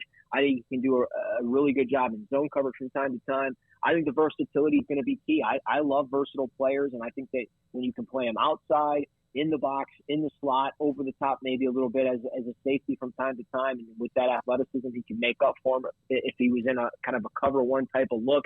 So I really like his skill set. Again, I think he's a top 50 type player, and I would be a little surprised if the NFL thought otherwise. Russell, going back to Quentin Johnston, now we've seen Jordan Addison officially declare. I think Quentin now has put out a statement, so that's officially official. Obviously, there's a lot of other names as well, but where does Quentin kind of fit in the higher pecking order of the wide receiver prospects as of this moment? Well, I think just with his tape, he's done enough to justify being either wide receiver 1 or wide receiver 2. It just really depends on the flavor of ice cream that, an organization is looking for, and really what evaluators and scouts think. And for me, the flavor that I like, it's Jordan Addison. I like him as wide receiver 1 personally. I think what he does, laterally within his route running ability, what he can do in the short and intermediate areas of the field, especially down in the red zone, he's able to create so much separation within his routes and his route stems, where I think he can really transition to the next level and be a true number 1 receiver. So we'll see what happens with him as he goes through the draft process. But I really think that those are the two guys kind of neck and neck to that top wide receiver position spot. I would say Jackson Smith and Kayshon Boutte would be in that conversation. But because of just how this year went for them, Jackson Smith didn't play a bunch. I think there's some concerns with the groin, and really, you missed a couple games with a groin injury, we understand, but it just kind of felt like he had kind of a weird year where he wasn't really around the team, wasn't around the facility. And it's like, hey, if you're going to opt out for business purposes, just come out and say that. I think that would hold a little bit more value. But when you're not around and you're not practicing, there's that kind of concern. But with Kayshon, there's some off-the-field stuff as it's kind of pointed to with the LSU program. So we'll see how that matches up. But there's a lot of talent with both those players. And it wouldn't surprise me if those were the 4 best receivers in this draft, and they ended up kind of going 1, 2, 3, 4 in really any particular order. TCU's going to have a bunch of guys drafted. One of them, Kendry Miller, the running back. I remember back when he was a young freshman high school player at Mount Enterprise, and he turned into a heck of a career, played all sorts of positions there because they needed him to. And he surprised me. He really was just really good at TCU. Your thoughts about Kendry Miller? I love his skill set. I really do. I love players that go out and they play multiple sports in high school, and that's exactly what he did. He ran the 100-meter dash. His PR was 11.52 seconds. He also had some really impressive junior and senior highlights against Alto down there in Texas, where he had 17 points, 16 rebounds, 6 assists in one particular game that I watched last night of him. But I love Miller. I love the skill set that he provides. And I think he's one of the 5 best running backs in this class. That's not here for a hot take or anything like that. I genuinely believe that he has the ability in whether it's a spread offense or just a simple under center type offense where he's following a fullback through the hole. He's got this one cut ability and this burst through the second level with really good patience and vision. and just this contact balance that I love. And I love players that can absorb hits, and at 6'2", 218, I think he's a day 2 type of player. And I think, maybe he falls under the radar a little bit, similar to former Florida Gator running back last year, Dameon Pierce. He goes in the 4th round to Houston, becomes a pretty good pro. I think that's kind of a similar trajectory here with Miller, and I think it wouldn't surprise me if he ends up being a 3rd or 4th round pick, but ends up carving out a role at the next level. So I'm with you. I love his skill set. I'm excited to see him through this draft process, and I think if all goes right, again, he's a top 5 player as far as the position goes. Where do you see Baylor defensive tackle Siaki Ika slotting? Well, I'm really excited to see what he provides at the Senior Bowl. I know there's a lot of conversation as far as he can make some serious money down there because of, the interior defensive line class. Aside from the guys up at the top, it's a little bit of a weaker class when you get away from Jalen Carter and Brian Bresci and stuff like that. But I think when you look at just the overall size of a player like him, I mean, he is just got so much power at 6'4", 355. I think he's going to be a nose tackle at the next level, but I think he's versatile enough to where he can maybe slide a little bit to maybe that 2-eye position and move around in those odd fronts that we see across the NFL. I will wonder, does he go to the next level and become a little bit more of a pass rusher? Is there going to be any issues there? But when you match him up one-on-one, I think he can take anybody. I think the stuff against double teams will come back and haunt him a little bit. There's times that he loses leverage, kind of gets knocked around. But again, I think he's a really good overall player that's going to find a role at the next level. I think the Senior Bowl is going to do him justice. And when you think of some of the nose tackles that we've seen in prior years, Vita Vea, Danny Shelton, you're hoping that you get one of those types of players that can really become that rotational piece along your defensive line. And if not, hopefully he becomes a stud like Vita Vea. Russell, we'll try to have you on later. We have, of course, just a little bit of time left in our show. But who do you like better? Is it like, which child do you like the most, Bryce Young or C.J. Stroud? Yeah, I mean, for me, it's Bryce Young just because I think his tape's a little bit more consistent. I love the mobility within his game. He's not afraid to tuck it and run. And I don't have as much concerns when he's pushing the ball vertically down the field as I do with Stroud from time to time. I think placement with Stroud can get a little sporadic. But I do like C.J. Stroud. And if we get the C.J. Stroud that we saw against Georgia, he's going to be a really big problem in the NFL as far as defenses being able to try to contain him. So I hope that's the type of player he becomes. We'll see. But, it's the best time of the year, like I like to call it. I mean, Bryce Young, C.J. Stroud, all these quarterbacks are starting to fall into place. So we'll see if we start seeing 3 or 4 of these quarterbacks go in the top 10 of 2023. Russell, thank you so much. Cover One at Russ. Again, NFL Draft on Twitter. Russell Brown with us on the names that declared most recently, including those from today: Quentin Johnston, Kendry Miller, C.J. Stroud, plus, of course, another local note with Trey Hodges Tomlinson. This is 365 Sports. When we come back, Cowboys tonight in the playoffs at Tampa Bay against the Buccaneers. Cowboys 12-5 against 8-9, and yet there might be a little heartburn because they haven't won a road playoff game in 30 years. It's got to end sometime. Will it be tonight? David Hellman, Fox Sports, is next on 365 Sports. Waco Custom Marketplace, your hometown grocery store, located at 425 Lake Air Drive in Waco. They've got some specials, as they always do. Every Monday they release the newest specials, and this week those specials include Boudin. Yep, they've even got a special this week on Boudin. So here are a few of the other things, including there's always something when it comes to steaks and fillets and much more. Select ribeye steak, $8.90 a pound. Select New York strip, $5.75 a pound. Boudin's $2.99 a pound. Pork steaks, $1.99 a pound. Boneless, skinless chicken thighs for $1.40 a pound. Lump crab meat, $14.99 a pound. Colossal lump crab meat, $28 a pound. And pepperoni, just the pepperoni slices for $6.99 a pound. You can have that, of course, cut for you want if you want to nibble on it for a snack as well. It's Waco Custom Marketplace, the Bauer family, full throttle, full service bakery and butcher shop, 425 Lake Air Drive in Waco. Richard Carr has the new 2023 truck or SUV you want in stock today. The versatile GMC Terrain is waiting for you. Qualified buyers get 3.9% financing and a $750 loyalty rebate for eligible GMC owners. Qualified buyers get 2.9% financing on most new 2023 GMC Sierra 1500s in stock, or 3.9% on all 2023 Buick Envision, Encore, and Enclave SUVs in stock. Call now, get here now, or log on to get all the details and to drive home your new GMC or Buick today. Richard Carr, they have the truck for you. Car's price right, day and night. At Richard Carr in Texas. Trucks built for you, red, white, and blue. At Richard Carr in Texas. Cars that zoom with lots of room. At Richard Carr in Texas. Count on us, a dealer to trust. At Richard Carr in Waco, Texas. Parenting is full of surprises. You never know what to expect. So after our son was born, I called my Texas Farm Bureau insurance agent to set up a life insurance policy in case something happened to me. Sawyer is now 2. And we'll soon have a sister. There's no one else I would trust with protecting my family.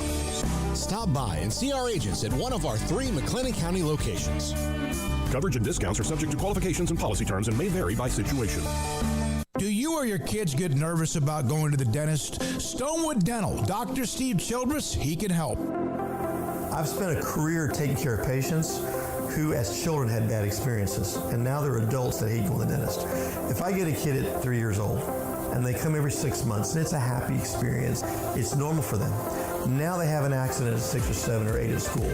Now they have a broken tooth or a trauma, and they have to come here. They're used to lights, they're used to water in their mouth, they're used to experience, they already trust us. It's amazing what we can do with that kid without it being a negative thing.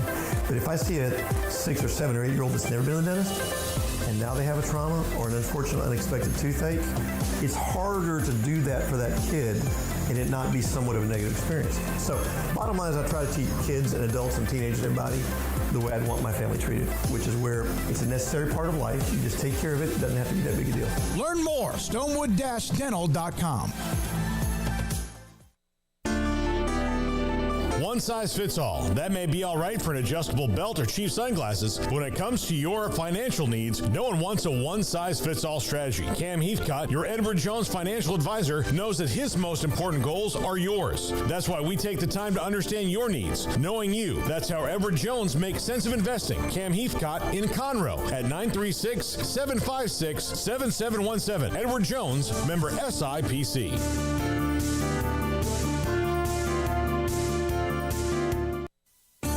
There are 26 letters in the alphabet, over 600,000 words in the dictionary, and just 3 of them said together can change everything. Let's order pizza. Those 3 words lead to dough made from scratch and 3 fresh signature cheeses that blanket golden crust in a heavenly melt on Marco's Pizza that'll blow your mind. So visit Marcos.com to order and stop by Marco's Pizza in Belmead, China Spring, Woodway, and in Robinson. Marco's. Pizza lovers get it. Stepping into the boots of a U.S. Army officer can add confidence and leadership skills to your son or daughter's career path. See all the things they can achieve in our boots at GoArmy.com. U.S. Army Waco Recruiting Company, 254-598-8131 or 254-776-1543. Welcome back to 365 Sports. It's time for our weekly segment with David Hellman of FoxSports.com. 365 Sports, wrapping up our show with David Hellman and Paul's Top 5 around the corner. David Hellman joins us, Fox Sports on 365 Sports. And David, is it almost, I know it's a Monday night game, it's Cowboys and Bucks, but huge numbers. Does it almost seem anticlimactic after the weekend we had with the games we saw Saturday and Sunday? I think it kind of felt that way this morning. Like, you know, the sports talk is focusing on everybody else, and I can't believe we haven't played this game yet. But, like, now that the sun's going down and it's here, I think it feels right how you would expect it to. Like, it was a long-ass wait to get here, but it's here now, and Yeah, I mean, I get why the NFL does this. I know a lot of people are annoyed by it, but like it's one more chance to have a showcase event. The numbers are going to be crazy, and like I said, like now that the players are warming up and the game's actually about to happen, I feel it feels very climactic to me. David, this is, of all the matchups the Cowboys could have had in the first round, and look, none of them were particularly ideal. I think most people would have liked them to have the Vikings, because that's the team they blew out in the regular season, but that didn't happen. They got the Bucs, a team that's got a losing record, but it's not, as far as what the Bucs do well, which is not as much as they've done well in the past, it's still some of the things the Cowboys also don't do well. Yeah, I think this is a bad matchup for the Cowboys, honestly. I think people get so hung up on the final records and all that type of stuff. And yeah, I mean, the Bucs have played a lot of meh ball this year, but so have the Cowboys, for that matter. The records are obviously wildly different, but I mean, take a look around the league.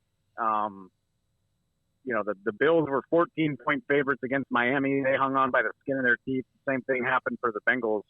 And I don't think those iterations of the Dolphins and the Ravens are not as good without their starting quarterbacks as this Bucs team is. So you get to the playoffs, you're good enough to win a game most of the time. So I mean, like, I don't care what the record is. Teams with losing records that have made the playoffs have a pretty shockingly good record at the end of the day. I know everybody remembers the Seattle team that beat New Orleans in 2010 with a 7-9 record. So like I said, that doesn't matter to me. I think the Bucs have a front that can stop the Cowboys' run game, which we know can be problematic for this offense. And the Cowboys' secondary, how well are they going to hold up against Mike Evans, Chris Godwin, Russell Gage, all those guys, Julio Jones? Because if there's one thing we know the Bucs can do, it's take deep shots. And we know that that's really been a problem for the Cowboys since Anthony Brown and Jordan Lewis went down. So, like I said, I don't think this is a great matchup. I think the Cowboys can win, but if they do, I think it's going to be stressful. I will be very surprised and impressed if the Cowboys win this comfortably. Brady throws the ball quickly, gets it out quickly, always has, but is he still vulnerable as far as the protection with Tampa Bay against – and by the way, what the hell's happened to the Cowboys pass rush?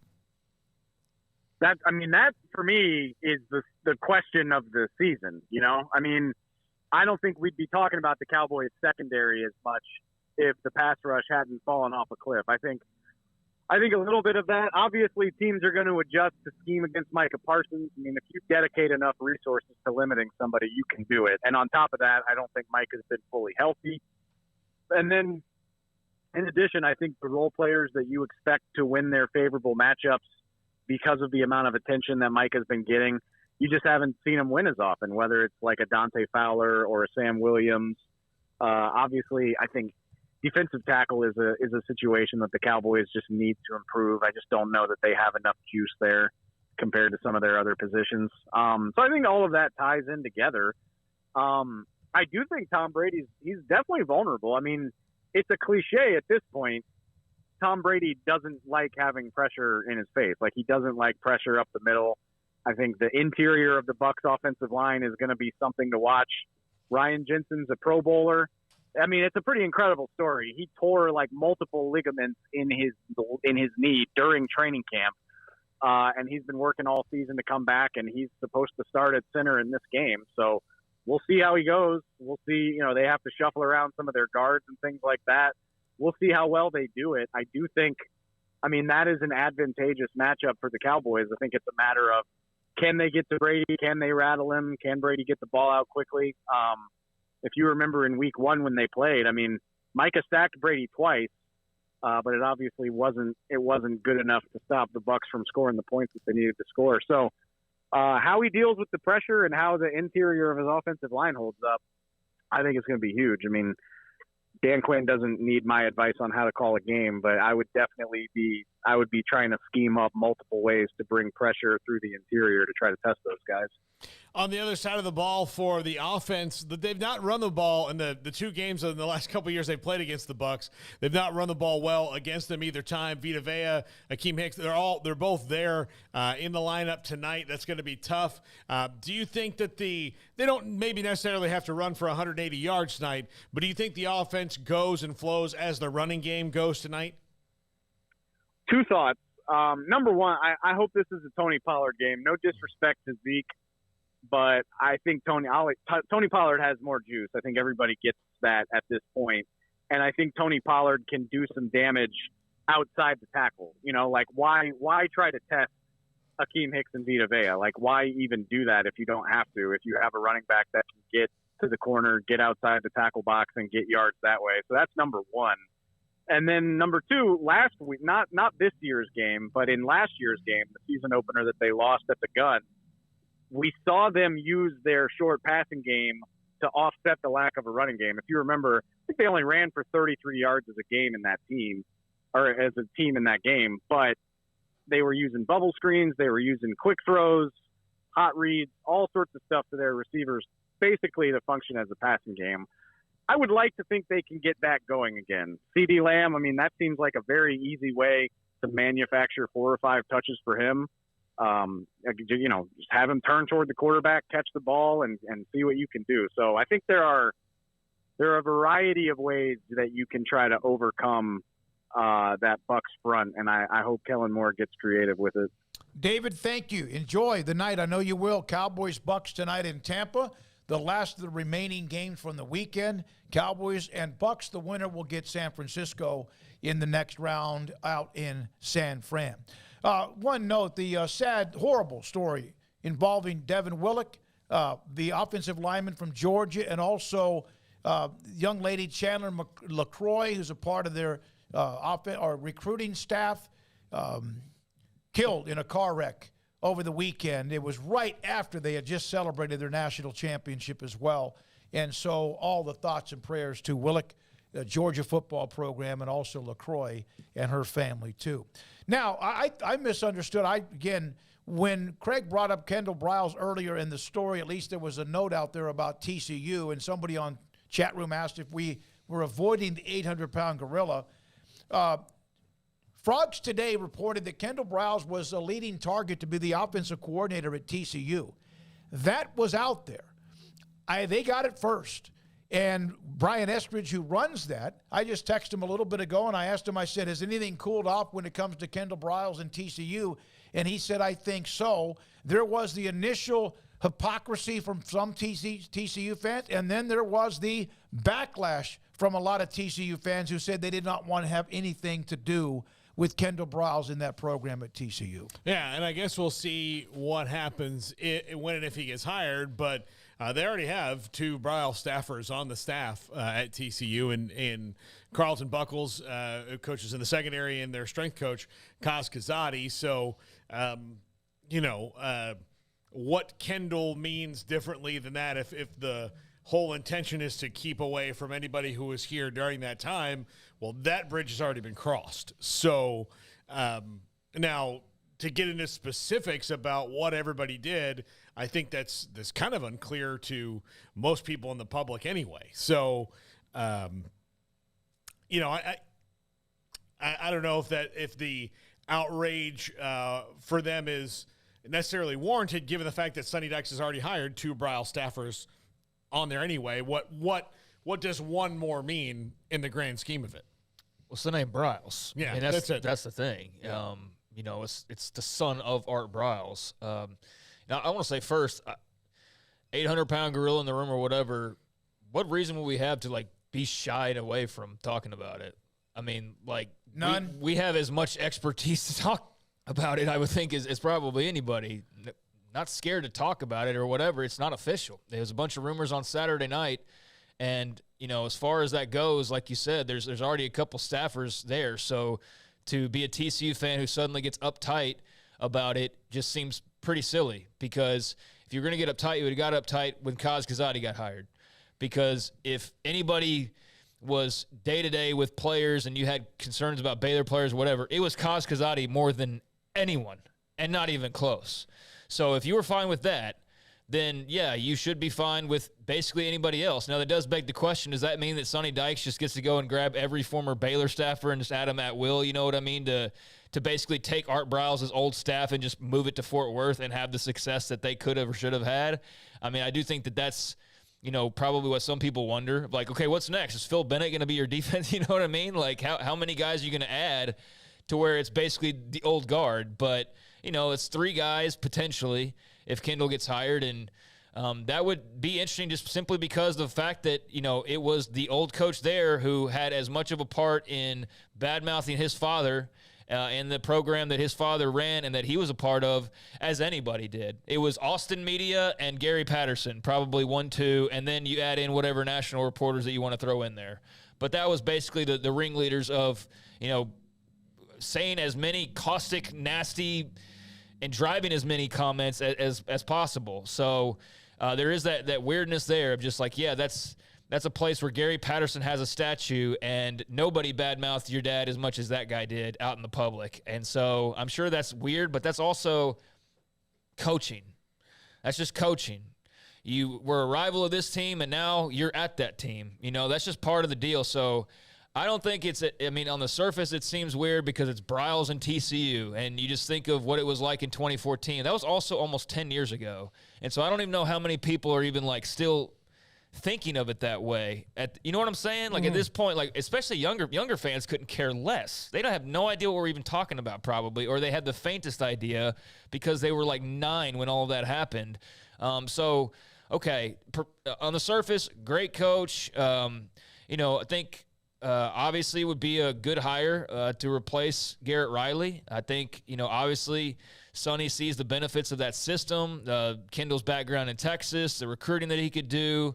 You know, they wouldn't have to basically or he could help fill in the blanks where Kendall maybe isn't as strong because Sonny's, again, he's the offensive mind ultimately of that football team, and we said as much when Riley was there. So I think from a football perspective, it makes tons of sense. From a PR perspective, I mean, if I was TCU, I wouldn't have done that, but I also know they're not really thinking too much about the PR side of it, obviously, or they were, and they were floating the name out there. But from a football perspective, it makes sense. From a PR standpoint, I'm like some of their fans and just like, why do that right after we had this run? Like right after we had this run, the most popular we've probably ever been, and you turn around and now you want to bring a guy who we used to hate and loathe into the mix. And I can see where that's disappointing, but you know, he's not gone to jail. He doesn't have anything hanging over his head. He's worked at multiple places, just like a lot of other Baylor assistants did. Look, the offensive line coach at North Carolina is one of those guys.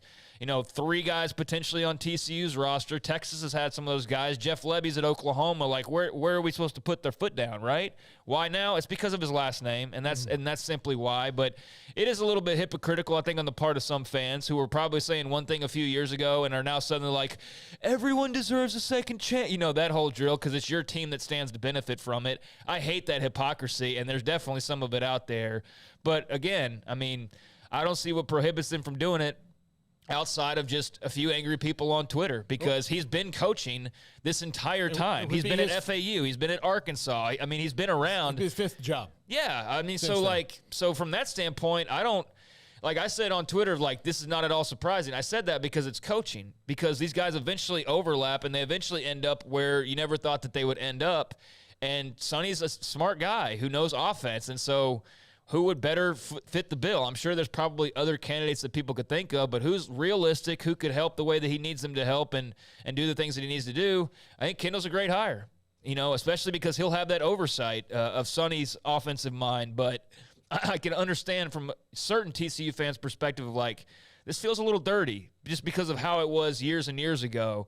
But, yeah, I mean, if they get him, great hire, and, you know, see where the chips fall. As I said, I reached out to Frogs today. They're the ones that had it, and I think they had it before TCU was ready for that to even be out there.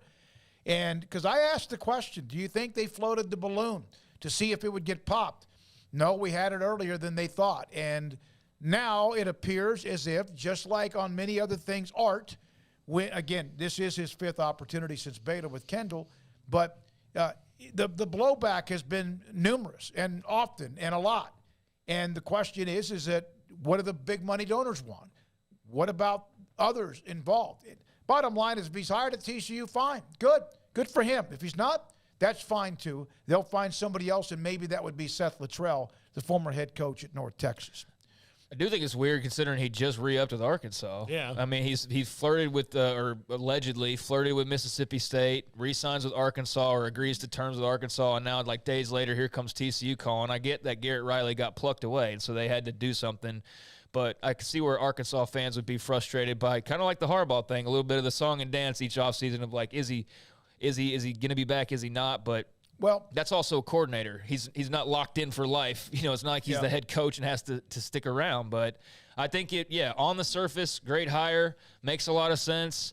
He'd be good. It's not something personally that I'm like afraid of, if like from a Baylor standpoint, not even like the headline, but from like even a defensive standpoint. He runs a great offense, but I don't think it's like unstoppable. And that if TCU gets him, that like, oh my God, watch out. I don't feel that way, but I do think he'd be a really good hire, and obviously knows his stuff. All right, one other note, and again, the thing about he had committed to coming back to Arkansas, no one saw Garrett Riley to Clemson on the table. That wasn't out there. There was no one out there, so that does kind of change things. Coming up, Paul Catalina's Top 5. This is 365 Sports.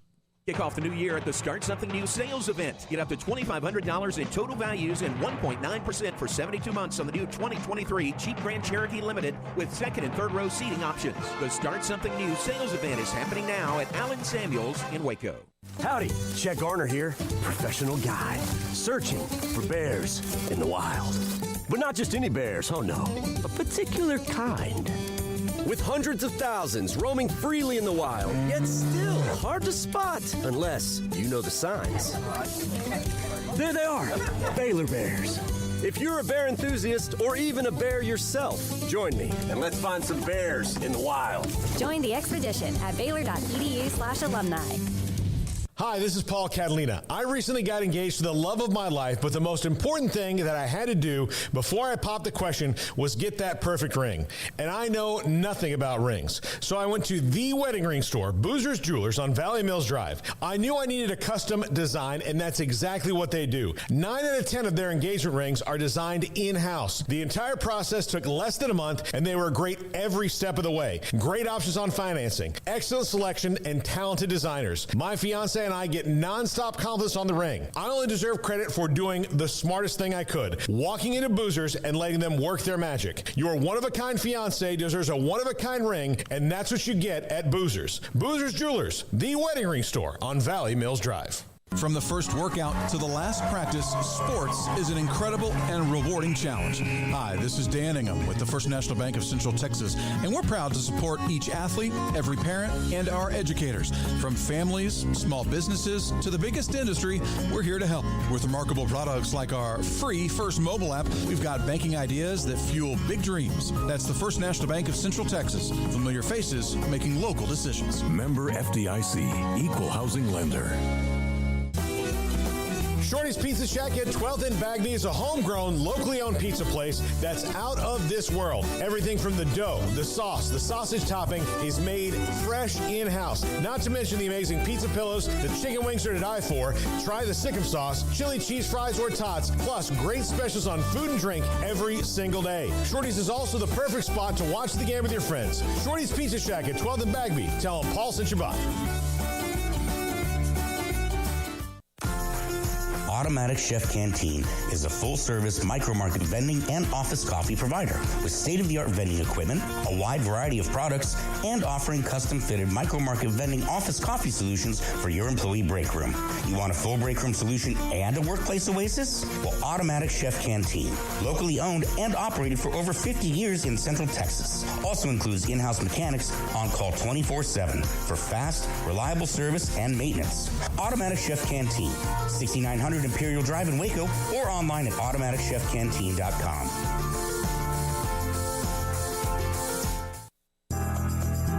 Riverbend Liquor and Wine, Lakeshore Drive, North 19th Street, right behind the bank, is a hidden gem in Waco. If you're a fan of bourbon, especially local Texas bourbons, that's where you gotta go. Balcones, TX, Devil's River, whatever it is, they've got it. Riverbend Liquor and Wine, plus the best selection of craft beers in Waco, seasonally churned out throughout the year. Whether it's spring, summer, fall, or winter, Riverbend Liquor and Wine, best selection of craft beers, a speedy drive-through window, and excellent customer service. Find out more on Instagram or just go by and see them. Lakeshore Drive at North 19th Street behind the bank.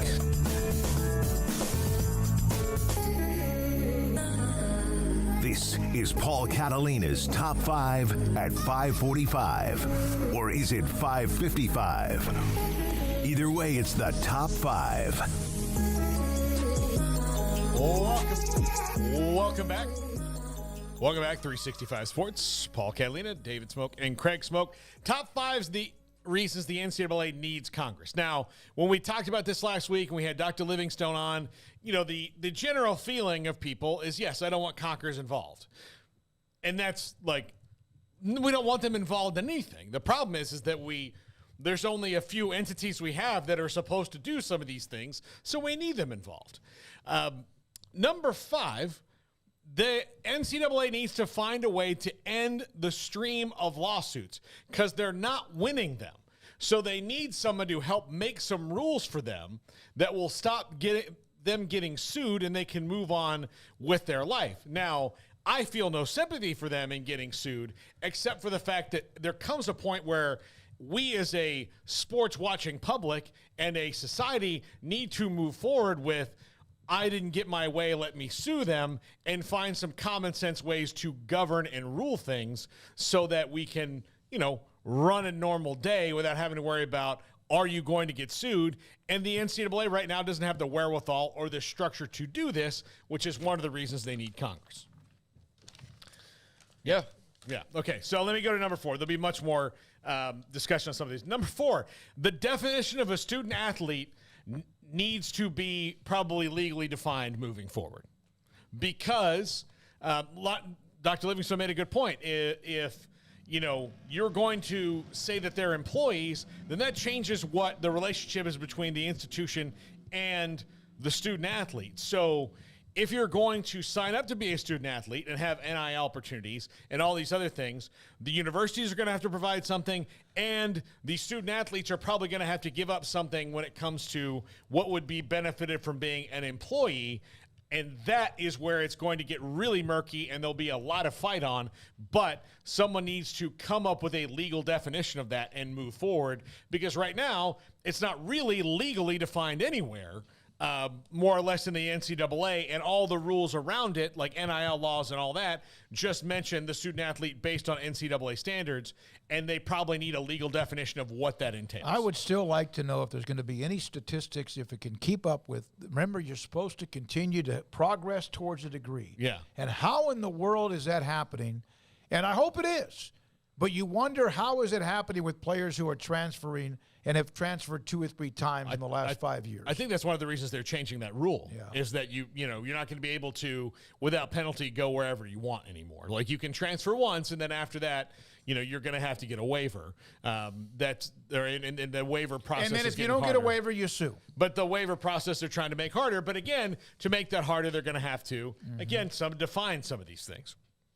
Number 3. Sports gambling legalization is out there. And this is not something maybe that the NCAA will have a hand in directly, but Congress needs to make laws. They need to make a law that governs all 50 states and say that, all right, look, here's what the rules are, the standards are for sports betting and sports gambling all throughout all 50 states. Because as it stands right now, okay, you can't bet in one state, you can in another, you're moving in all, there's all these interstate issues, which we're going to talk about in a second, but there's also going to become a time where that money and those casinos want to advertise like they are with pro sports and college sports is probably not going to be able to say no, because I can't see an NCAA institution that is saying no to money. I don't see anybody saying no to money. And that money's going to come there. And so you either have to find a way to do it legally or it's going to get really murky. And that's what they want to avoid desperately. So with sports gambling now legal by the law of the land here, or you can pass it in your state, they need to make those rules so that especially colleges can know how to deal with it. No, I mean, it's just different for every state. Like that's the thing is it's like the NIL rules. It's, you can do it some places you can't. So I don't know. Are they even allowed to have some wide sweeping national statement on sports betting? Well, the NCAA isn't, but Congress has made it legal. So like you can have it in your state. The thing is they haven't done is they haven't put forth if you're going to be legal, this is how it's federally approved. Like most things. So and now, speaking of that, and I got from the 858, he sends some really deep, good, well thought out text at times to me, and he was talking about what Dr. Livingstone was mentioning about Congress helping him out. This is still going to come down to the states, right? They have their own rules. Well, that's why they need Congress, because the states have their own rules. Yeah. Congress needs to say, here's what your rules here's where your rules have to fit in. Congress has not done this with marijuana, right? So marijuana is legal in individual states and actually in some way or form in most of them now. But because it is still a Schedule I drug, according to the federal government, there is no federal regulation on it. So all the states are making their own rules and like kind of going around it. If they made it legal nationally and said the ways that you can sell, produce, and distribute marijuana, much like you would, cotton or strawberries or something, any other crop, tobacco, hops for beer, all of that, if you had to live up to these standards, then the federal government could also collect taxes on marijuana dispensaries and all that. They need to do the same thing for sports gambling, but because it's become such a kind of a teetotaler issue on one way or the other, they haven't done that, but they need to, because the fact is that it's there. And that leads us into number 2, interstate legislation issue, rules clarifications. The rules for NIL in Texas are different than the ones in Ohio, are different than the ones in California, are different than the ones in Florida, and so on and so on and so on. That is what Congress needs to say is, here's what the rules can say, here's what your rules must fit under, and you must all adhere to this same standard, because otherwise you are going to just find states changing their laws as the more influential donors. Well, Texas didn't get this guy because the NIL rule in Texas is different, and in Georgia he can. Well, guess what? The backslapping is going to happen and the, palms are going to get greased and the law is going to change. And then it's going to change again and again and again until they get to a point of here's what the standards are. So I realize this is not the most fun one, but I'm trying to be educational here. And I hope that people can get something out of this to understand what Congress is not doing and why they need to help. But again, I could do top 5 reasons we human beings need Congress, and the same result kind of happens all the way around nowadays. And number 1, and Linda Livingston mentioned this, is antitrust issues. This kind of goes back to that definition of a student athlete. They have to have some sort of small antitrust language in that, or they're going to get sued, and things are going to get collectively bargained, and college sports, as you know it, are going to be over. And that is not, while you may think that's great, that'll be great for the student athletes and there'll be employees now. Well, nobody says you have to run a business. You can just shut the doors. And that is what will happen for the majority of student athletes who don't happen to be football or men's basketball players. And so if there's not any kind of antitrust like regulation or definition there, it doesn't have to maybe be full antitrust, but just something of college athletics fit within this definition. If you choose to accept a scholarship and you're doing this, here's what you are getting and here's what you are forfeiting. If you would like to be a professional athlete, then you can go do this. Okay. But that's what they're going to need. A lot of stuff. Most of that is, it can be complicated. And so, Paul, we appreciate you putting that together. It will be on one of the segments on 365 Sports in the Roll, as we do have our segments put back up for you to watch again, or those who didn't get to watch us now, a chance to watch again. Tomorrow, much to get to, including, don't forget, tonight at 10:30 Sports Tonight, Emery Winter is working on that. Jacob Wilson in today, Emery Winter today, Jack McKenzie today. For Paul Catalina and Craig Smoak, this is 365 Sports, and good night.